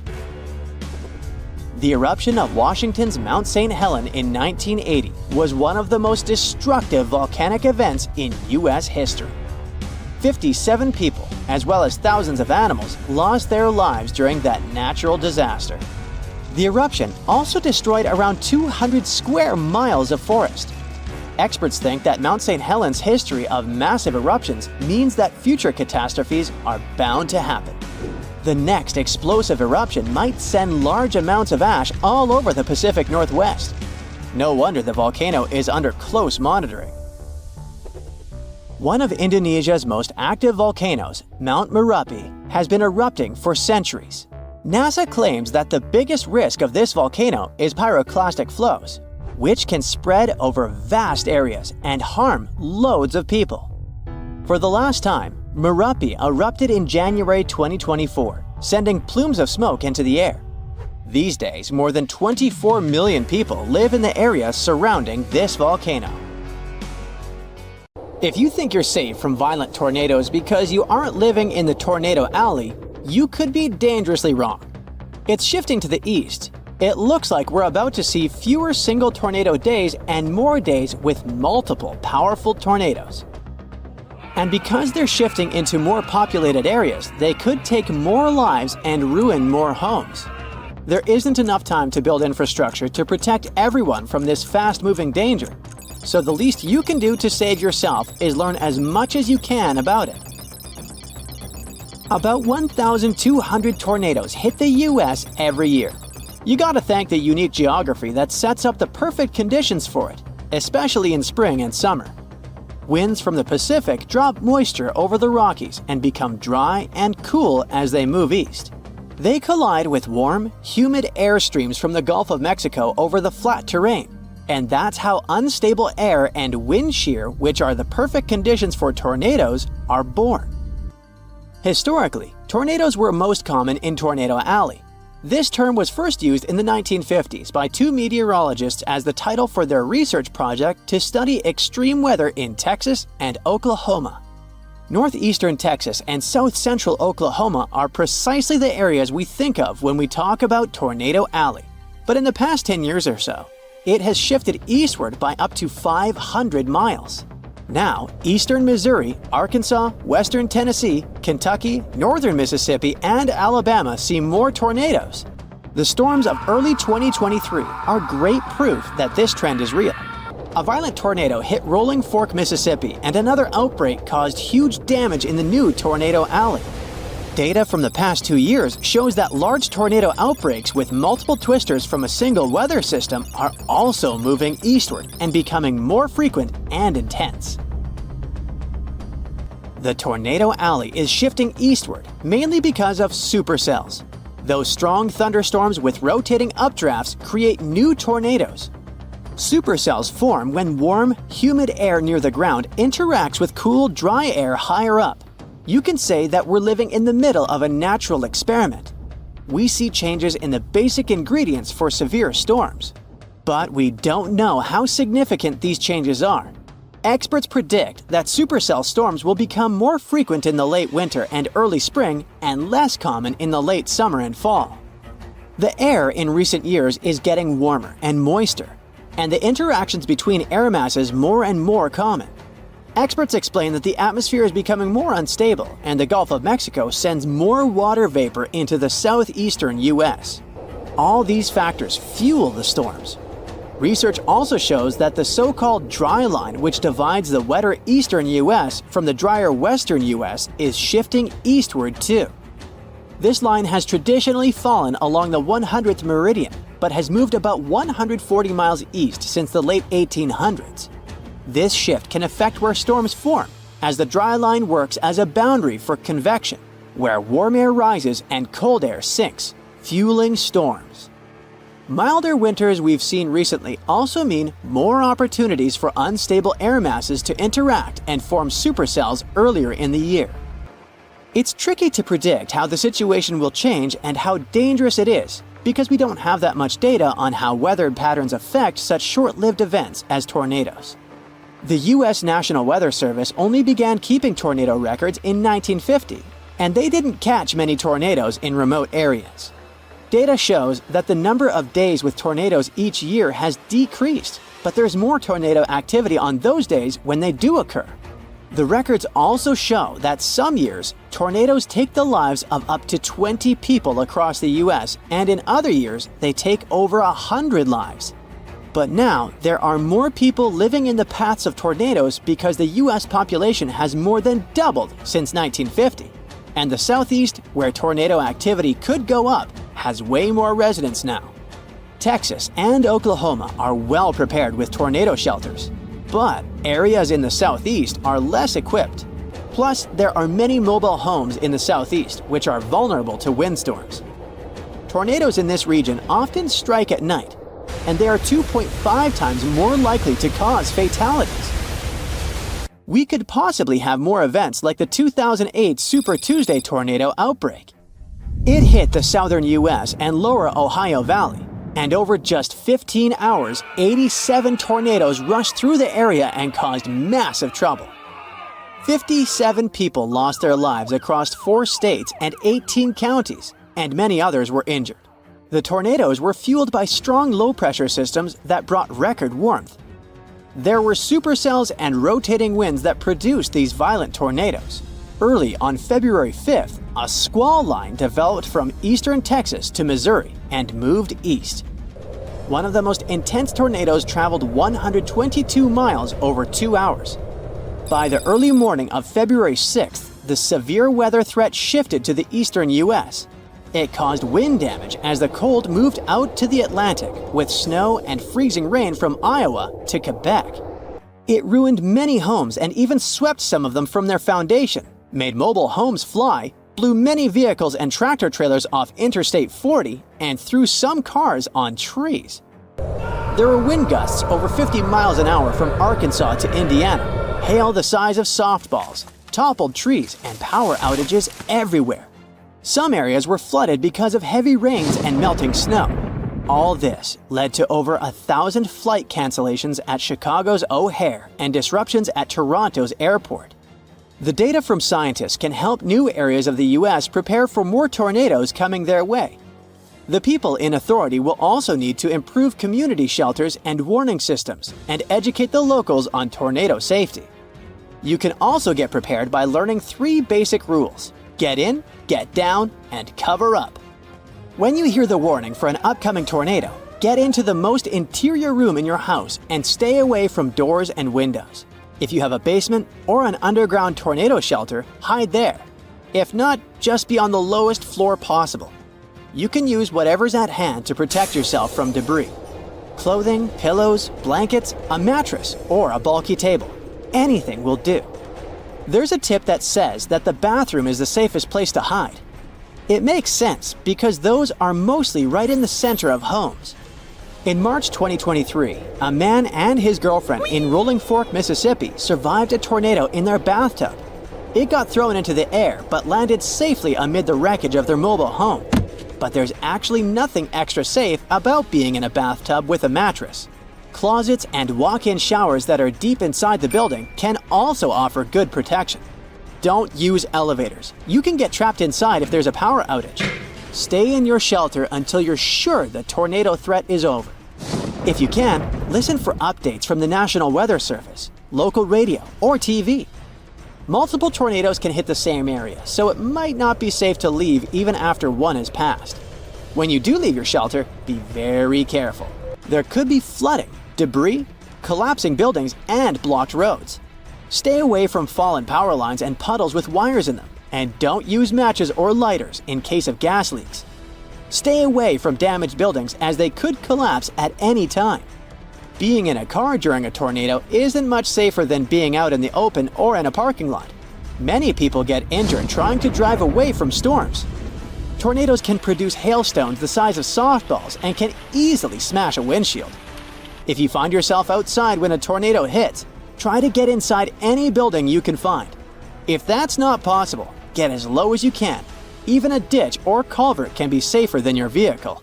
So if you ever find yourself under lights overhead resembling the ones in the picture, it might be best to move to safer ground. Those lights could belong to a drone display, and the last thing you'd want is for them to come crashing down on you. Hey, I'm just guessing. Just recently in China, drones unexpectedly plummeted from the sky above a mall, causing a bit of chaos below. The organizers blamed it on an operation error. Fortunately, nobody was harmed. But incidents like this occurred in the past, so it's wise to steer clear of standing directly underneath drone shows. There's a crazy video going around the internet showing worms falling from the sky in China and crawling on cars. Some people think it's animal rain, but others aren't so sure. Debate is still going on. Some say the video is fake, while others argue the worms were only on cars and not on the ground.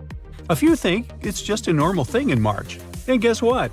The weird worm rain actually happened in the British Isles too. In Scotland, kids playing soccer were shocked by worms raining down, possibly because of a big weather change. Ooh, you think? In Texarkana, a city in Texas, an unusual event occurred when fish fell from the sky along with rain, surprising many residents. I would guess so. This phenomenon, known as animal rain, happens when small water creatures like frogs, crabs, and small fish are swept up by waterspouts or drafts on Earth's surface and then drop during rainfall. These weird rains aren't only creepy but may be dangerous for your health. One day in Oakville, Washington, residents witnessed jelly-like blobs falling from the sky instead of regular raindrops. These blobs caused flu-like symptoms in those who came in close contact. Researchers studying the raindrops discovered human white blood cells in the jelly-like substance, leading to speculations about their origin, with theories ranging from evaporated jellyfish to waste from a commercial plane. Another bizarre rain event involved money falling from the sky in Hong Kong and Germany, seemingly as a result of human stunts. In both instances, people were surprised to see money swirling and falling from rooftops, leading to chaotic scenes as individuals try to collect the cash. Well, that's the only type of rain I want to get caught in, unless they're dropping, rolls of quarters. Ew. Now, imagine a scenario where, instead of a regular lightning bolt, a massive jet shoots out from the top of a cloud, reaching over 50 miles up into the sky, almost touching space. This powerful and rare lightning strikes about 1,000 times a year, carrying up to 50 times more energy than a standard bolt. Recently, researchers discovered the largest gigantic jet on record, emanating from a cloud over Oklahoma in 2018.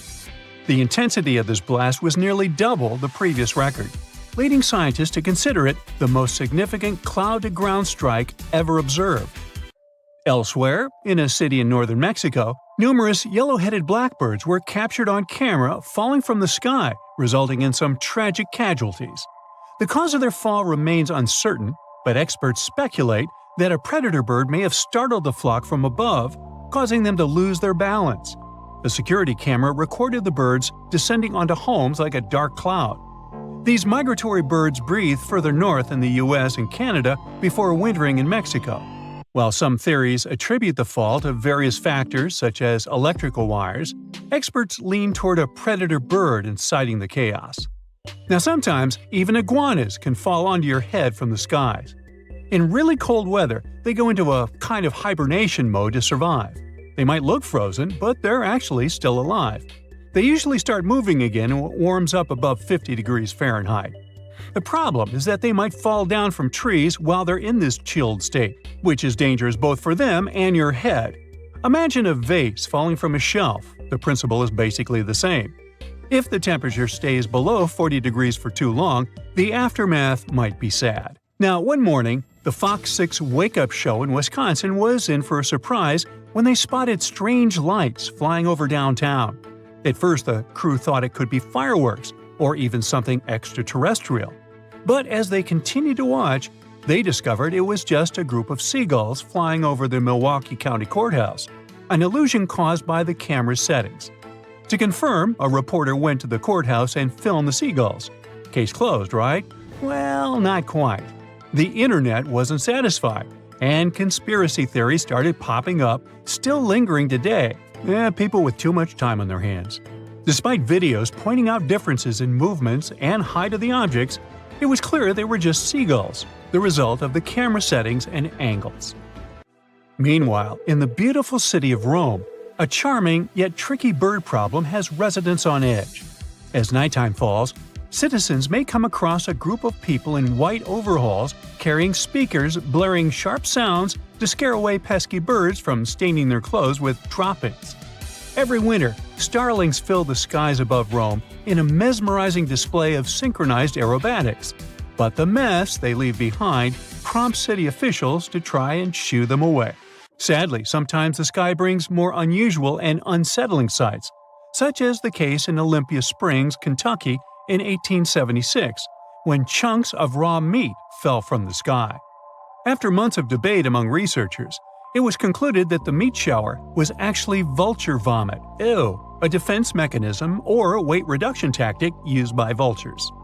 Other strange events include birds raining down in Arkansas due to fireworks causing disorientation, spiders ballooning and covering landscapes in Australia, and golf balls falling in Punta Gorda, Florida, possibly due to waterspouts and nearby golf courses. Additionally, a mud rain event was recorded once. This phenomenon led to discomfort and dirty water droplets containing dust particles falling from the sky in an unusually brief and unpleasant occurrence. In California, a homeowner in Torrance found themselves in a chaos straight out of a horror movie when hundreds of birds invaded their home through the chimney. It took 3 days to remove them all, leaving a massive mess that was no joke. A similar incident occurred in Montecito, but thankfully, a steel grate prevented 1,000 birds from causing havoc within the house. To avoid a similar invasion, experts recommend ensuring your chimney has a secure screen to keep birds out. Now get ready to witness a spectacular display of purples and greens illuminating the sky. No, it's not your usual aurora, but rather something known as Steve. Discovered by amateur skywatchers, Steve is a mysterious counterpart to the aurora. Short for Strong Thermal Emission Velocity Enhancement, very clever, Steve was first documented by a group of amateur aurora chasers in Canada in 2018, who shared their find with NASA researchers. Steve stands out for its magenta streak appearance, contrasting the conventional green ribbons of the aurora. While the aurora results from solar particles interacting with Earth's magnetic field and atmosphere, Steve is believed to be a unique optical phenomenon that occasionally accompanies auroras. Although the exact cause of Steve is still under investigation, scientists suggest it may be linked to charged particles in the ionosphere interacting with Earth's magnetic field. If you're eager to witness it for yourself, head to locations where auroras are commonly seen, such as Canada, Alaska, Northern Europe, New Zealand, or Australia. Now keep in mind that Steve usually accompanies a powerful aurora during geomagnetic storms, never appearing on its own. Now lastly, in southeastern Mexico, the skies turned dark as swarms of locusts passed over Mérida. While some compared the event to a passage from the Book of Revelation, local officials reassured the public that these Central American locusts were simply passing through and wouldn't harm local crops. Native to the region, the locusts came from vegetation-rich areas northwest of the city. But despite this simple scientific explanation, some people still believe this event is a telltale sign of the end of the world. Well, don't hold your breath, or it will. There's a creature somewhere deep in the ocean looking for prey that would make Dracula himself proud. It's been around since before even the dinosaurs walked the earth. It has no bones or jaw, but it doesn't stop this underwater vampire from hunting. The name of this eel-like parasite is the Pacific lamprey. The English monarch loved this fish so much that he defied doctors' orders to stop eating lamprey flesh. He got sick every time he'd have the original gooey fish.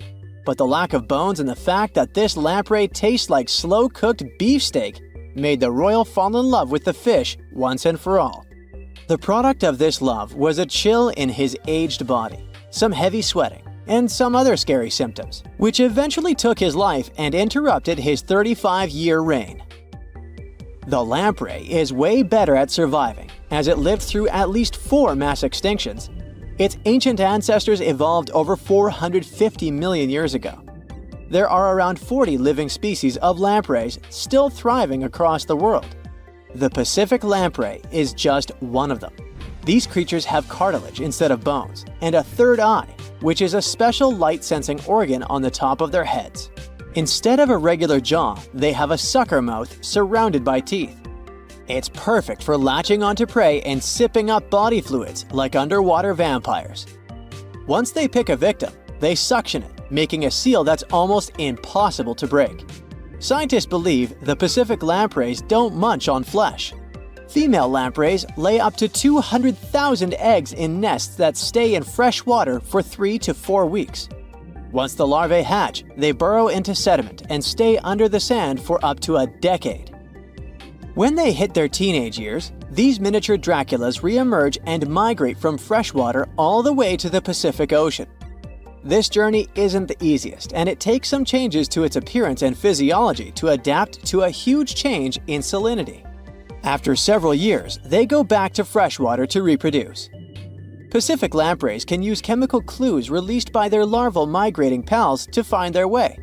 They can travel hundreds of miles inland to find the perfect spot for spawning and rearing. It's not always the same place they spawned in. Many species of birds, mammals, and other fish can appreciate the fatty flesh of lamprey. This makes them some of the most valuable players in freshwater and marine ecosystems. Another lamprey type, the sea lamprey, is native to the Atlantic Ocean.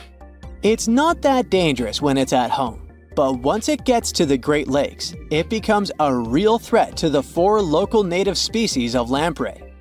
The sea lamprey is up to 4 times bigger than the lake species. It has unlimited food and spawning grounds, and no natural predators here, so it becomes cocky. It secretes an enzyme that doesn't let the blood clot. Once it attaches to some unsuspecting fish, it spends the next several months feeding off of it. And even if the fish shakes the lamprey off, it doesn't have long to live because the mark the predator leaves behind. Sea lampreys aren't interested in humans, but can accidentally latch onto a swimmer. It won't be fatal, but it's not the most pleasant sensation, and you need to get the spot of the impact disinfected. The Australian box jellyfish looks harmless, but it's considered the most venomous marine animal. Unlike other kinds of jellyfish that float with the current rather than swim, this creature can reach an impressive speed and choose its own direction. It has tentacles covered with tiny darts loaded with poison. People and animals that get unlucky enough to meet with those tentacles face some scary and sometimes even fatal consequences in a matter of minutes. Before you decide to never revisit the ocean, you should know that only a few out of around 50 existing species of box jellyfish have venom that is lethal to humans. There are some not-so-dangerous species living in warm coastal waters worldwide. And the most dangerous ones are in the Indo-Pacific region and northern Australia. A blue-ringed octopus spots a signature psychedelic color and the ability to take away your life. This cute-looking sea monster likes to spend its time in the soft, sandy bottom or shallow tide pools and coral reefs. It normally hides in underwater crevices, among shells or debris. If you disturb it, the octopus will activate its tiny color-changing organs and demonstrate its blue rings as a warning signal. The next step will be releasing a venom 1,000 times more powerful than cyanide. This venom is more toxic than that of land mammals. The octopus normally uses it to hunt crabs, shrimp, and small fish by pecking them with its beak and paralyzing them. There is no known antidote for the venom, so if you ever see this sea creature, the best you can do is to stay away from it. It bites without any pain, so you might notice when it's too late. The good news is that it's not aggressive and won't go after you unless it's cornered. The reef stonefish are masters of disguise in the underwater world that camouflage themselves on rocks, coral reefs, or just blend into the seabed. They thrive throughout tropical marine waters of the Indo-Pacific. Their invisibility superpower makes them especially dangerous to their prospective victims they ambush and swallow whole. If someone happens to disturb them, their 13 defensive dorsal spines stand on end and deliver a powerful venom punch. They say stonefish stings are extra painful and lead to scary consequences within minutes. They're called the most venomous fish in the world. If you don't do anything about it, the impact can be lethal. If you ever go diving in the Pacific Ocean, be careful not to pick up a cone snail from the seafloor. It has a beautiful shell made of brown, black, or white patterns. Like most other snails, it's slow, but it has a complicated system of seeking out prey. It likes to snack on fish, marine worms, or even other snails. Once a cone snail senses food is near, it activates a sharp proboscis, or a needle-like protrusion from its mouth. The attack is swift and super potent. The victim doesn't even have time to realize what happened to them. Once it's completely incapable of moving, the cone snail swallows it whole. Humans aren't on its menu, but it can still release the venom if someone steps on it or disturbs it. The proboscis can even penetrate gloves. Luckily, only several out of over 700 species of cone snails can take a human's life. But since there's no antivenom, you better not risk it. All 52 known species of sea snakes living mostly in the warm tropical waters of the Indian and Pacific Oceans are venomous. The beaked sea snake even has the title of one of the world's most venomous serpents, but it's one of the few kinds that can pose a real threat to humans. Sea snakes prefer a peaceful coexistence and would rather slither away than engage in any confrontations. If you ever see them in the water, staying calm and moving slowly will save your life. Sea snake bites, although almost painless at the moment, can have varying degrees of impact. Some may only cause mild symptoms, while others can lead to severe outcomes. Most bite reports come from accidental encounters, like someone freeing them from nets or unsuspecting beachgoers stepping on them. Blue dragons rarely grow larger than the size of a grape. They like to swim belly up, so their brightest blues blend in with the ocean waters. And the silver front faces down and camouflages with the darker seabed. Blue dragons feed on another dangerous sea creature and store up their stinging cells. Their venom lives on even after the fish itself is no longer alive. That's why you should be extra careful and never pick up or step on them on the beach. Today, I'm going to tell you about creatures that had unique features which allowed them to grow to incredible sizes. They were some of the most impressive animals to have ever existed on our planet. The Argentinosaurus is a genus of sauropod dinosaurs that lived approximately 97 million years ago in what is now South America. Scientists think it was one of the largest land animals ever, with a length of up to 100 feet and a weight of up to 100 tons. A farmer stumbled upon a giant leg bone while tending his cattle. That's how he discovered the first fossils of the Argentinosaurus in Argentina in 1987. Further excavations uncovered more bones, revealing a massive dinosaur that would have dwarfed most other animals of its time. The Spinosaurus, meaning spine lizard, is a genus of theropod dinosaur that lived around 97 million years ago in what is now North Africa. It is believed to be one of the largest carnivorous dinosaurs to ever exist, with a length of up to 60 feet and a weight of up to 23 tons. The Spinosaurus is known for its distinctive elongated sail-like structure on its back. It was likely used for thermoregulation. It also had long crocodile-like jaws that were lined with sharp teeth. This allowed the creature to catch and eat large prey, such as fish, crocodiles, and other dinosaurs. The first fossils of the Spinosaurus were discovered in Egypt in 1912. The sperm whale, Physeter macrocephalus, is a species of toothed whale that is the largest toothed predator on Earth. It also has the largest brain of any animal species. It is found in oceans all over the world and can dive to depths of up to 7,000 feet in search of food. You can easily recognize sperm whales by their massive, block-shaped heads, which can measure up to 1/3 of their total body length. They have dark brown or grayish-blue skin and a distinctive wrinkled appearance.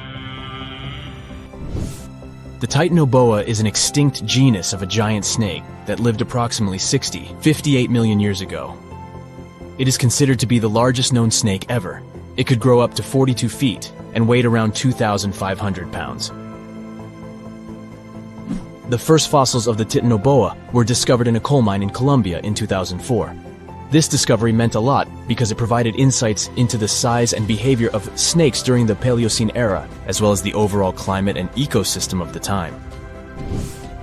The blue whale, Balænoptera musculus, is the largest animal on Earth, measuring up to 100 feet in length and weighing as much as 200 tons. These marine mammals are found in oceans all over the world and can live up to 90 years. Blue whales have a long, streamlined body that is usually blue-gray in color with mottled patterns. They have a small dorsal fin and 2 pectoral fins that are about 1/3 the length of their body. Blue whales feed on tiny shrimp-like creatures called krill, and they eat a lot. A single adult blue whale can eat up to 8,000 pounds of krill in a day. The Leadsichthus is an extinct genus of large, bony fish that lived during the Jurassic period, approximately 155 million years ago. It is believed to be one of the largest fish that have ever lived. Some estimates suggest that it could grow up to 55 feet in length.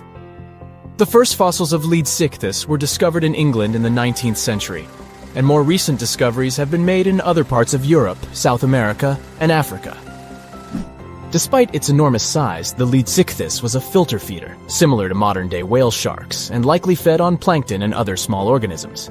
The creature did it by simply swimming with its enormous mouth open, filtering water through its gills. The pterosaurs is an extinct species of flamingo-like birds that lived approximately 35 million years ago. They were relatively small birds with a wingspan of about 2-3 feet. And they were known for their distinctive long, narrow beaks equipped with comb-like structures used for filter feeding. The pterosaurs lived in shallow bodies of water, like lakes and lagoons, and mostly fed on small crustaceans and other tiny organisms.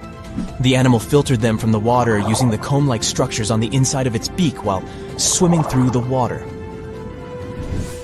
The African elephant is the largest land animal on Earth and one of the most recognizable ones. There are two species of the African elephant, the savanna elephant, Loxodonta africana, and the forest elephant, Loxodonta cyclotis. You can see them in various parts of sub-Saharan Africa. These creatures can be identified by their large size, gray skin, and long trunks. African elephants can grow up to 13 feet tall and weigh up to 14,000 pounds, depending on the species and gender.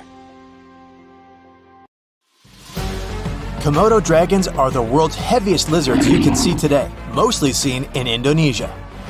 But that might not be where these giant scary creatures really came from.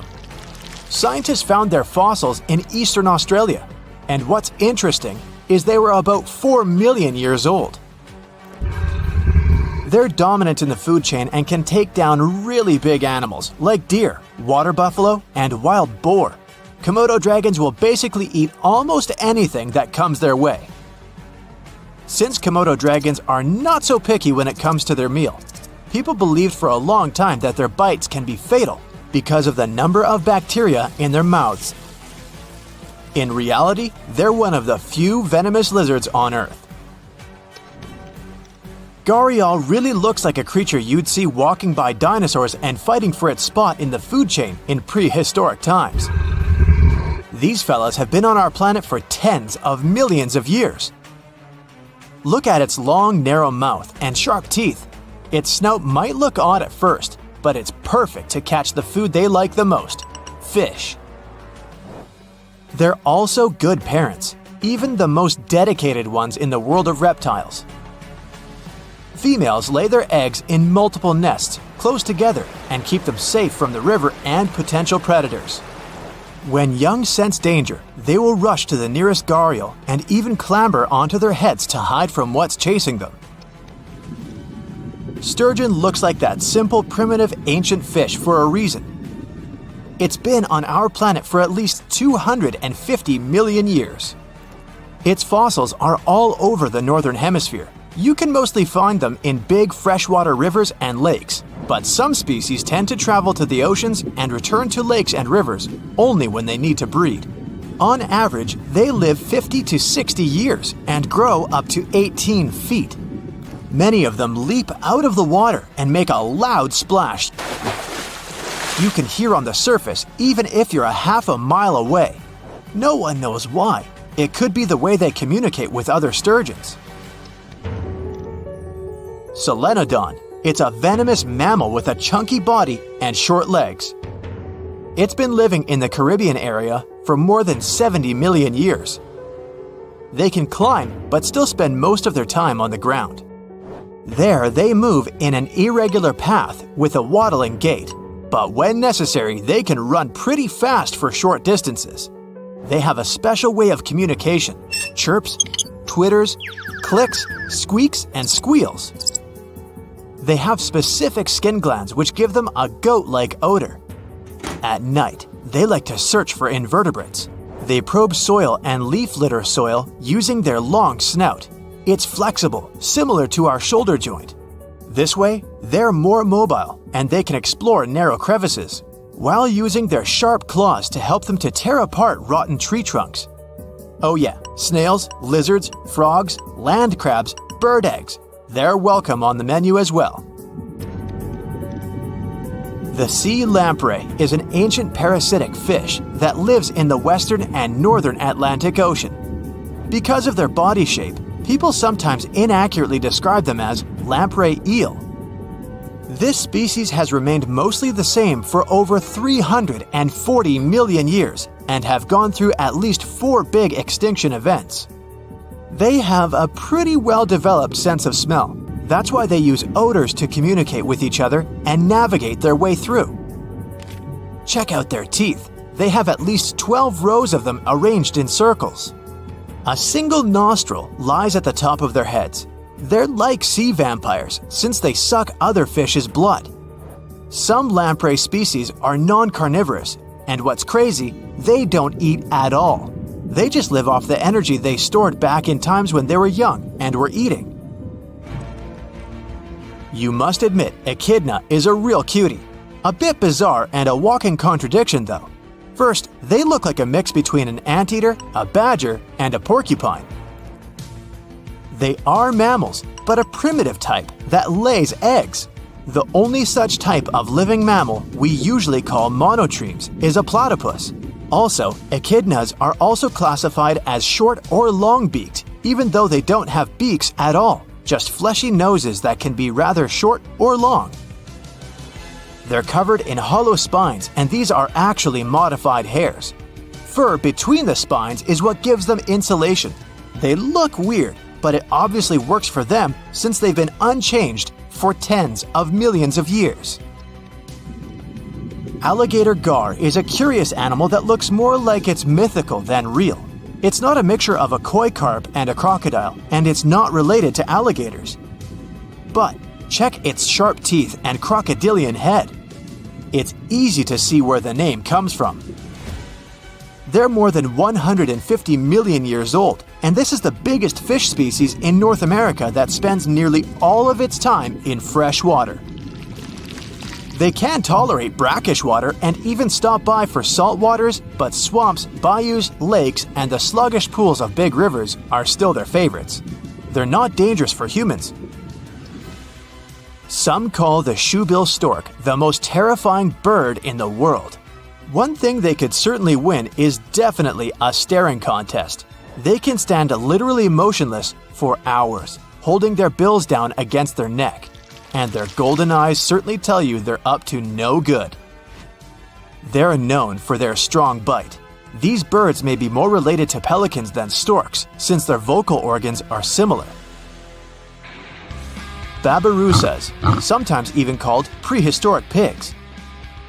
In the Malay language, their name means pig deer. Check out their barrel-shaped stocky bodies, somehow perfectly balanced on delicate legs that look like deer's legs. Males have large tusks that grow upwards through their snouts and at some point curve back towards the head. There are cave drawings that depict them, which are over 35,000 years old. Unlike regular pigs, babirusas rarely dig or root into the ground. They're missing what's called a rostral bone in their nose. That's the bone that keeps the snout stable and rigid. Without it, these animals can't pierce the hard dirt. Chinese giant salamander is a funny-looking creature that's been roaming our planet for 170 million years already. We're talking about the biggest amphibian in the world.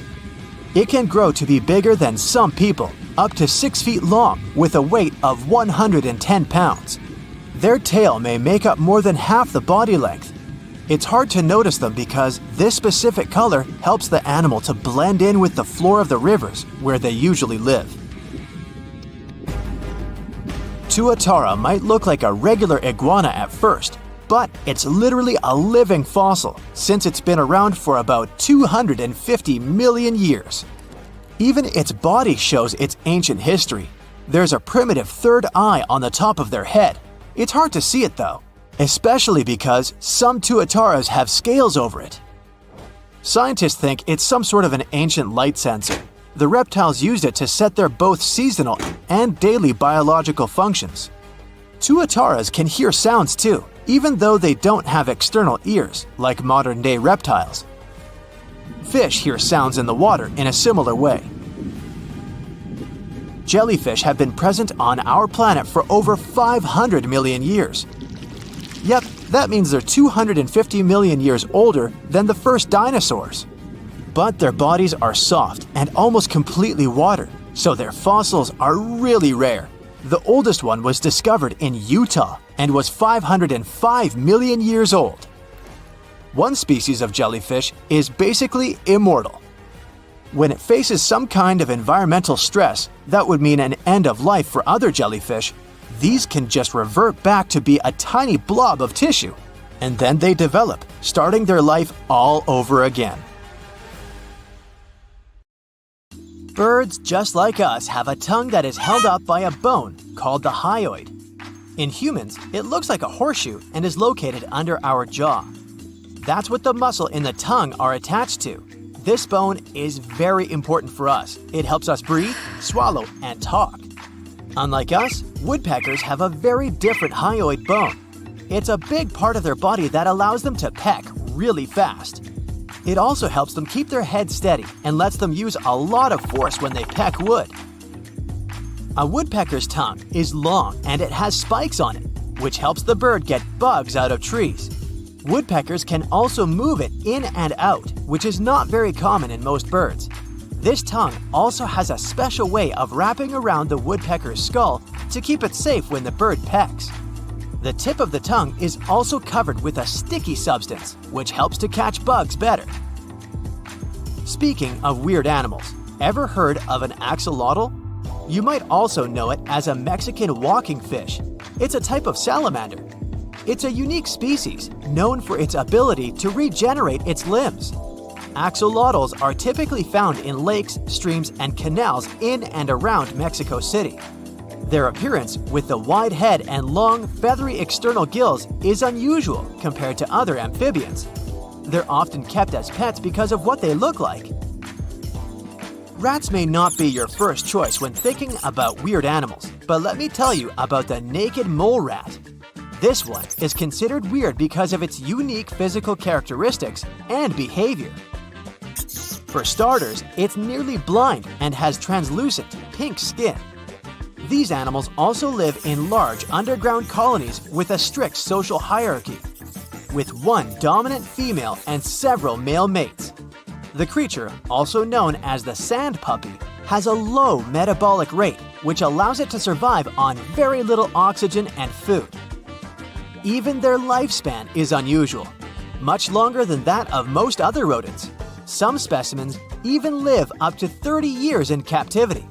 This unusual creature is considered the superhero of all rats, being immune to pain caused by high levels of acid. This makes it capable of living in environments that would be dangerous to other animals. Dogs are one of the most common species of animals these days, but not the Commodore dog. This one is a weird dog breed because of its unique appearance. It has a long, thick, corded coat that resembles dreadlocks. Additionally, it's a large and imposing breed, standing at around 27 inches tall and weighing up to 110 pounds. Its size and appearance can make it seem intimidating to some people, but most dog breed specialists say it can be a loving family pet if properly trained. Imagine that food bill, though. The star-nosed mole is an equally weird animal because it has a distinctive star-shaped snout that is highly sensitive. It helps these animals locate and identify food underwater really efficiently. This mole is also an expert burrower and has feet with claws, which allows it to dig through the ground with ease. Among its other unique traits, there is a high metabolic rate and the ability to eat food at an incredibly fast rate. A crab with a weakness for coconuts? That's probably where the coconut crab got its name. It's widely seen as a quirky animal because of its strong, claw-like legs that allow it to climb trees and open coconuts. This is a unique ability among crabs. It's also the largest land-dwelling arthropod in the world, reaching up to 3 feet in length and weighing up to 9 pounds. The coconut crab also lives a pretty long life, with some specimens even getting to celebrate their 60th birthday. Look at this face. See these bulging eyes, huge ears, and tufts of hair? This image is not photoshopped. It's a real animal called the eye. This quirky-looking creature is a long-fingered lemur, native to the island of Madagascar. It comes equipped with rodent-like teeth that never stop growing and a special thin middle finger. The eye is also the world's largest nocturnal primate. The weirdest thing about it? Its method of finding food. It taps on trees to find grubs, then gnaws holes in the wood using its forward-slanted incisors to create a small hole. It then inserts its narrow middle finger to pull the grubs out. The eye also has a distinctive call that has been described as a shrieking screech. The echidna is a weird animal because it's a mammal, but it also lays eggs. Not only that, but it has spines like a porcupine, a tongue like an anteater, and a long snout that resembles a beak. Because they're pretty shy animals, they need their sharp claws to dig holes in the ground to hide. The echidna likes to eat bugs and has a special tongue that helps it catch them. The Dumbo octopus has large ear-like fins that give it a distinctive appearance, resembling the cartoon character Dumbo the elephant. It also has a unique method of propulsion. The octopus uses its ear-like fins to fly through the water instead of using traditional tentacles like other octopuses. More so, it lives in the ocean at depths of up to 13,000 feet, which makes it difficult for humans to observe and study this creature. The panda ant, also known as the cow ant or velvet ant, is a species of wasp that is known for its unusual looks. It's called a panda ant because it has a black and white coloration resembling that of a panda bear. The ant is considered weird because it's not actually an ant, but a species of wasp. Additionally, its large size makes it stand out from other insects. Make room for the Honduran white bat, which is weird because it's one of only a few species of bats that have white fur.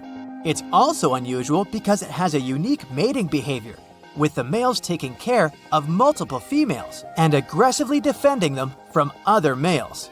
Additionally, it's one of the few bat species that feed primarily on pollen and nectar from flowers rather than insects. Another animal with a striking physique is the saiga antelope. It has a bulbous nose and large protruding eyes. This adaptation helps the animal filter out dust and regulate its body temperature in the harsh desert habitat. Sadly, the saiga antelope experiences a rapid population decline and is considered critically endangered, which is unusual for an antelope species. The mata mata turtle is considered unusual, and not just because of its name. It has a flattened and elongated shell, a pointed snout, and bony protrusions on its head that resemble horns. Its skin is also covered in ridges and bumps, giving it a rough, dangerous-looking appearance. Its movements are slow and sluggish, and you'll often see it lying motionless for long periods of time, waiting for its prey to pass by. The okapi is truly one of a kind. That's because it's not closely related to any other known species of animals. It has a unique combination of physical characteristics, including a long neck and body, short legs, and striped markings on its backside, which makes it stand out from other animals. You can only find it in a small region of Central Africa, which only adds to its uniqueness and mystery. Ever heard of Gobi jerboa? It's not a fantastic beast, though judging by the name, you may be tricked into thinking that. It has long hind legs for jumping, a tail for balance, and large ears for hearing. Its habitat is equally as special since the animal lives in the harsh regions of the Gobi Desert in Asia. In 1952, an Air Force plane called C-124 Globemaster II crashed into a big mountain while flying from Washington to Alaska. Sadly, everyone on board, 52 people in total, didn't make it. The bad weather at the time made it hard to find the crash site, and even later, any attempts to locate it failed. But in 2012, a helicopter crew doing a training mission spotted the pieces of the crashed plane on a glacier called Colony Glacier in Alaska. They started looking for more pieces and confirmed it was indeed the missing plane. Since then, every summer for about a decade, different military groups have been helping in an operation called Colony Glacier. They've managed to identify 40 out of the 52 people whose lives were lost in the crash. The soldiers taking part in this mission take their promise seriously to never leave a fallen comrade behind. They believe it's their duty to bring back those who didn't make it. Another discovery comes from the Alps. In 1991, some hikers exploring the picturesque Alps stumbled upon a human body. It was half frozen in ice at the top of a mountain pass between Italy and Austria. At first, the local police thought it might be a mountaineering accident, but in a few weeks, archaeologists started claiming that this guy might have lived more than 5,000 years ago. They eventually gave the frozen fellow the nickname Ötzi. He was named after the nearby Ötztal Valley. He's become quite famous as the oldest ice mummy on record. Ötzi's frozen state might not be as unique as we thought, and that's where things get really cool. Archaeologists have another theory. See, at first, everyone was convinced that Ötzi marked the start of a cooler period because he had been frozen in the ice without any interruptions since he had lost his life. Yet, over the past few decades, glaciers and ice patches worldwide have been melting away like ice cream on a hot summer day. Not just Ötzi, but other ancient relics like bodies, hunting gear, horse droppings, and even ancient skis started to appear. So, archaeologists say there are similar sites. They found quite a few, and they all fit perfectly into this growing field of glacial archaeology. It seems like as the world warms up, it will show even more ancient secrets from the deep freeze. Moving on to another amazing discovery. In 2018, William Taylor and Nick Jarman were exploring the snowy slopes of Mongolia's Altai Mountains. They found an ancient treasure trove hidden in the ice. Inside the trove, they found a well-preserved 3,000-year-old arrow shaft adorned with ochre markings. It was in pristine condition, a rarity for organic items that old. They found other items too, like a bronze arrowhead with bits of animal sinew still attached. All of these relics had been untouched for hundreds of years, since they had been locked in the ice. In Mongolia, rising temperatures have melted ice patches that remained frozen for centuries. Similar discoveries have been made in the Yukon, US, Italy, Siberia, and Norway. Thousands of sites have been identified. Yet, scientists are racing against time to document and preserve these artifacts before they're lost forever. The study of these artifacts challenges the definition of these environments as wildernesses and shows how indigenous people coexisted with nature there. Sometimes people find simple items too, as simple as a sandal. This one, discovered on one of central Norway's mountain passes, indicates that people used this route roughly 1,700 years ago. This suggests that there was less snow and ice in that area back then. The sandal, dating back to around 300 BCE, resembles Roman sandals of that era. Again, in Norway, hunters found an iron sword high up on a mountain, more than 5,250 feet above sea level. There's no nearby burial site, and it's puzzling why someone would have a sword in such a remote location. Archaeologists speculate that the owner might have become lost. Then, in 2011, unusual objects resembling giant slingshots began to emerge as the ice melted. Radiocarbon dating suggests that this particular object was crafted around 400 BCE. It measures over 3 feet long and has knife cuts. Those puzzled archaeologists until one team member recognized them as tang, or pliers, used to secure loads on sleds when transporting hay or leaving for animal food. People in the area used hay sleds with pliers until the 1950s, when tractors became more common. Now let's get back in time to thousands of years ago. We can easily do that by looking at this woolly mammoth. This creature looks a bit like a cherished but slightly worn out toy. This ancient giant, whose heyday was 39,000 years ago, is the best preserved mammoth ever found. Even its signature shaggy hair is surprisingly well preserved, having been trapped in glacial ice until its recent discovery in Siberia. This remarkable animal is stepping into the limelight in Yokohama, Japan. Scientists are running tests that might bring this extinct species back to life. When they stumbled upon this female mammoth, they uncovered a hidden treasure, a sample of her blood preserved beneath the ice. So they believe this ancient blood could hold the key to resurrecting the mammoth. They also found well-preserved muscle tissue. She was between 50 and 60 years old when she met her icy fate. The discovery of mammoth blood has reignited debates about the ethics of bringing back extinct creatures, like in Jurassic Park.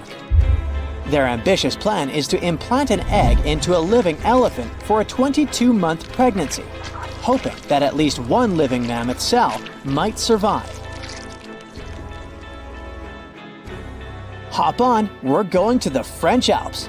We are at a spot not far from where an Air India plane tragically crashed 46 years ago. We're accompanied by a diligent mountain rescuer and his neighbor. They went to this area after a bunch of tourists had noticed a strange-looking thingy on a glacier. It was a bag. The Indian embassy in Paris got wind of it, and it was all set on getting that bag. What makes it kinda cool is that it had diplomatic mail and Ministry of External Affairs written on it. The Air India flight was on its way from Mumbai to New York when it took a nosedive in January 1966. It took 117 people on board down with it. Guess what else was inside the bag besides the soaked diplomatic mail? It had a stack of old Indian newspapers. So, alongside those, they also found bits of the plane's cabin, a lone shoe, and a bunch of cables.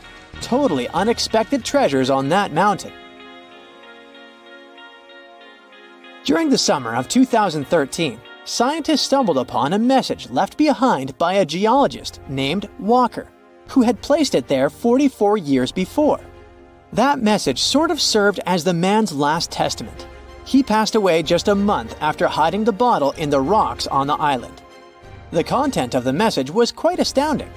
In 1959, Walker had measured the distance from those very stones to the glacier's edge, and it clocked in at a mere 167 feet. By 2013, that distance had ballooned to 400 feet. Researchers are convinced that this stark contrast between the two measurements underscores the consequences of ongoing global warming. Imagine the melting ice in Norway's mountains as a time machine revealing a treasure trove. Nearly 800 Viking artifacts tucked away for over 1,000 years have been unearthed. They give us a peek into the bustling trade networks of the Viking era and the critical role of the mountain passes in this ancient commerce. Among the finds are leather shoes, cozy woolen mittens, stylish tunics, feathered arrowheads, horseshoes, walking sticks, and kitchen gadgets from the Viking chef's toolkit. There are even Viking pack horse souvenirs. These artifacts provide us with insights into ancient travel habits and the peak times when those paths were bustling with activity, and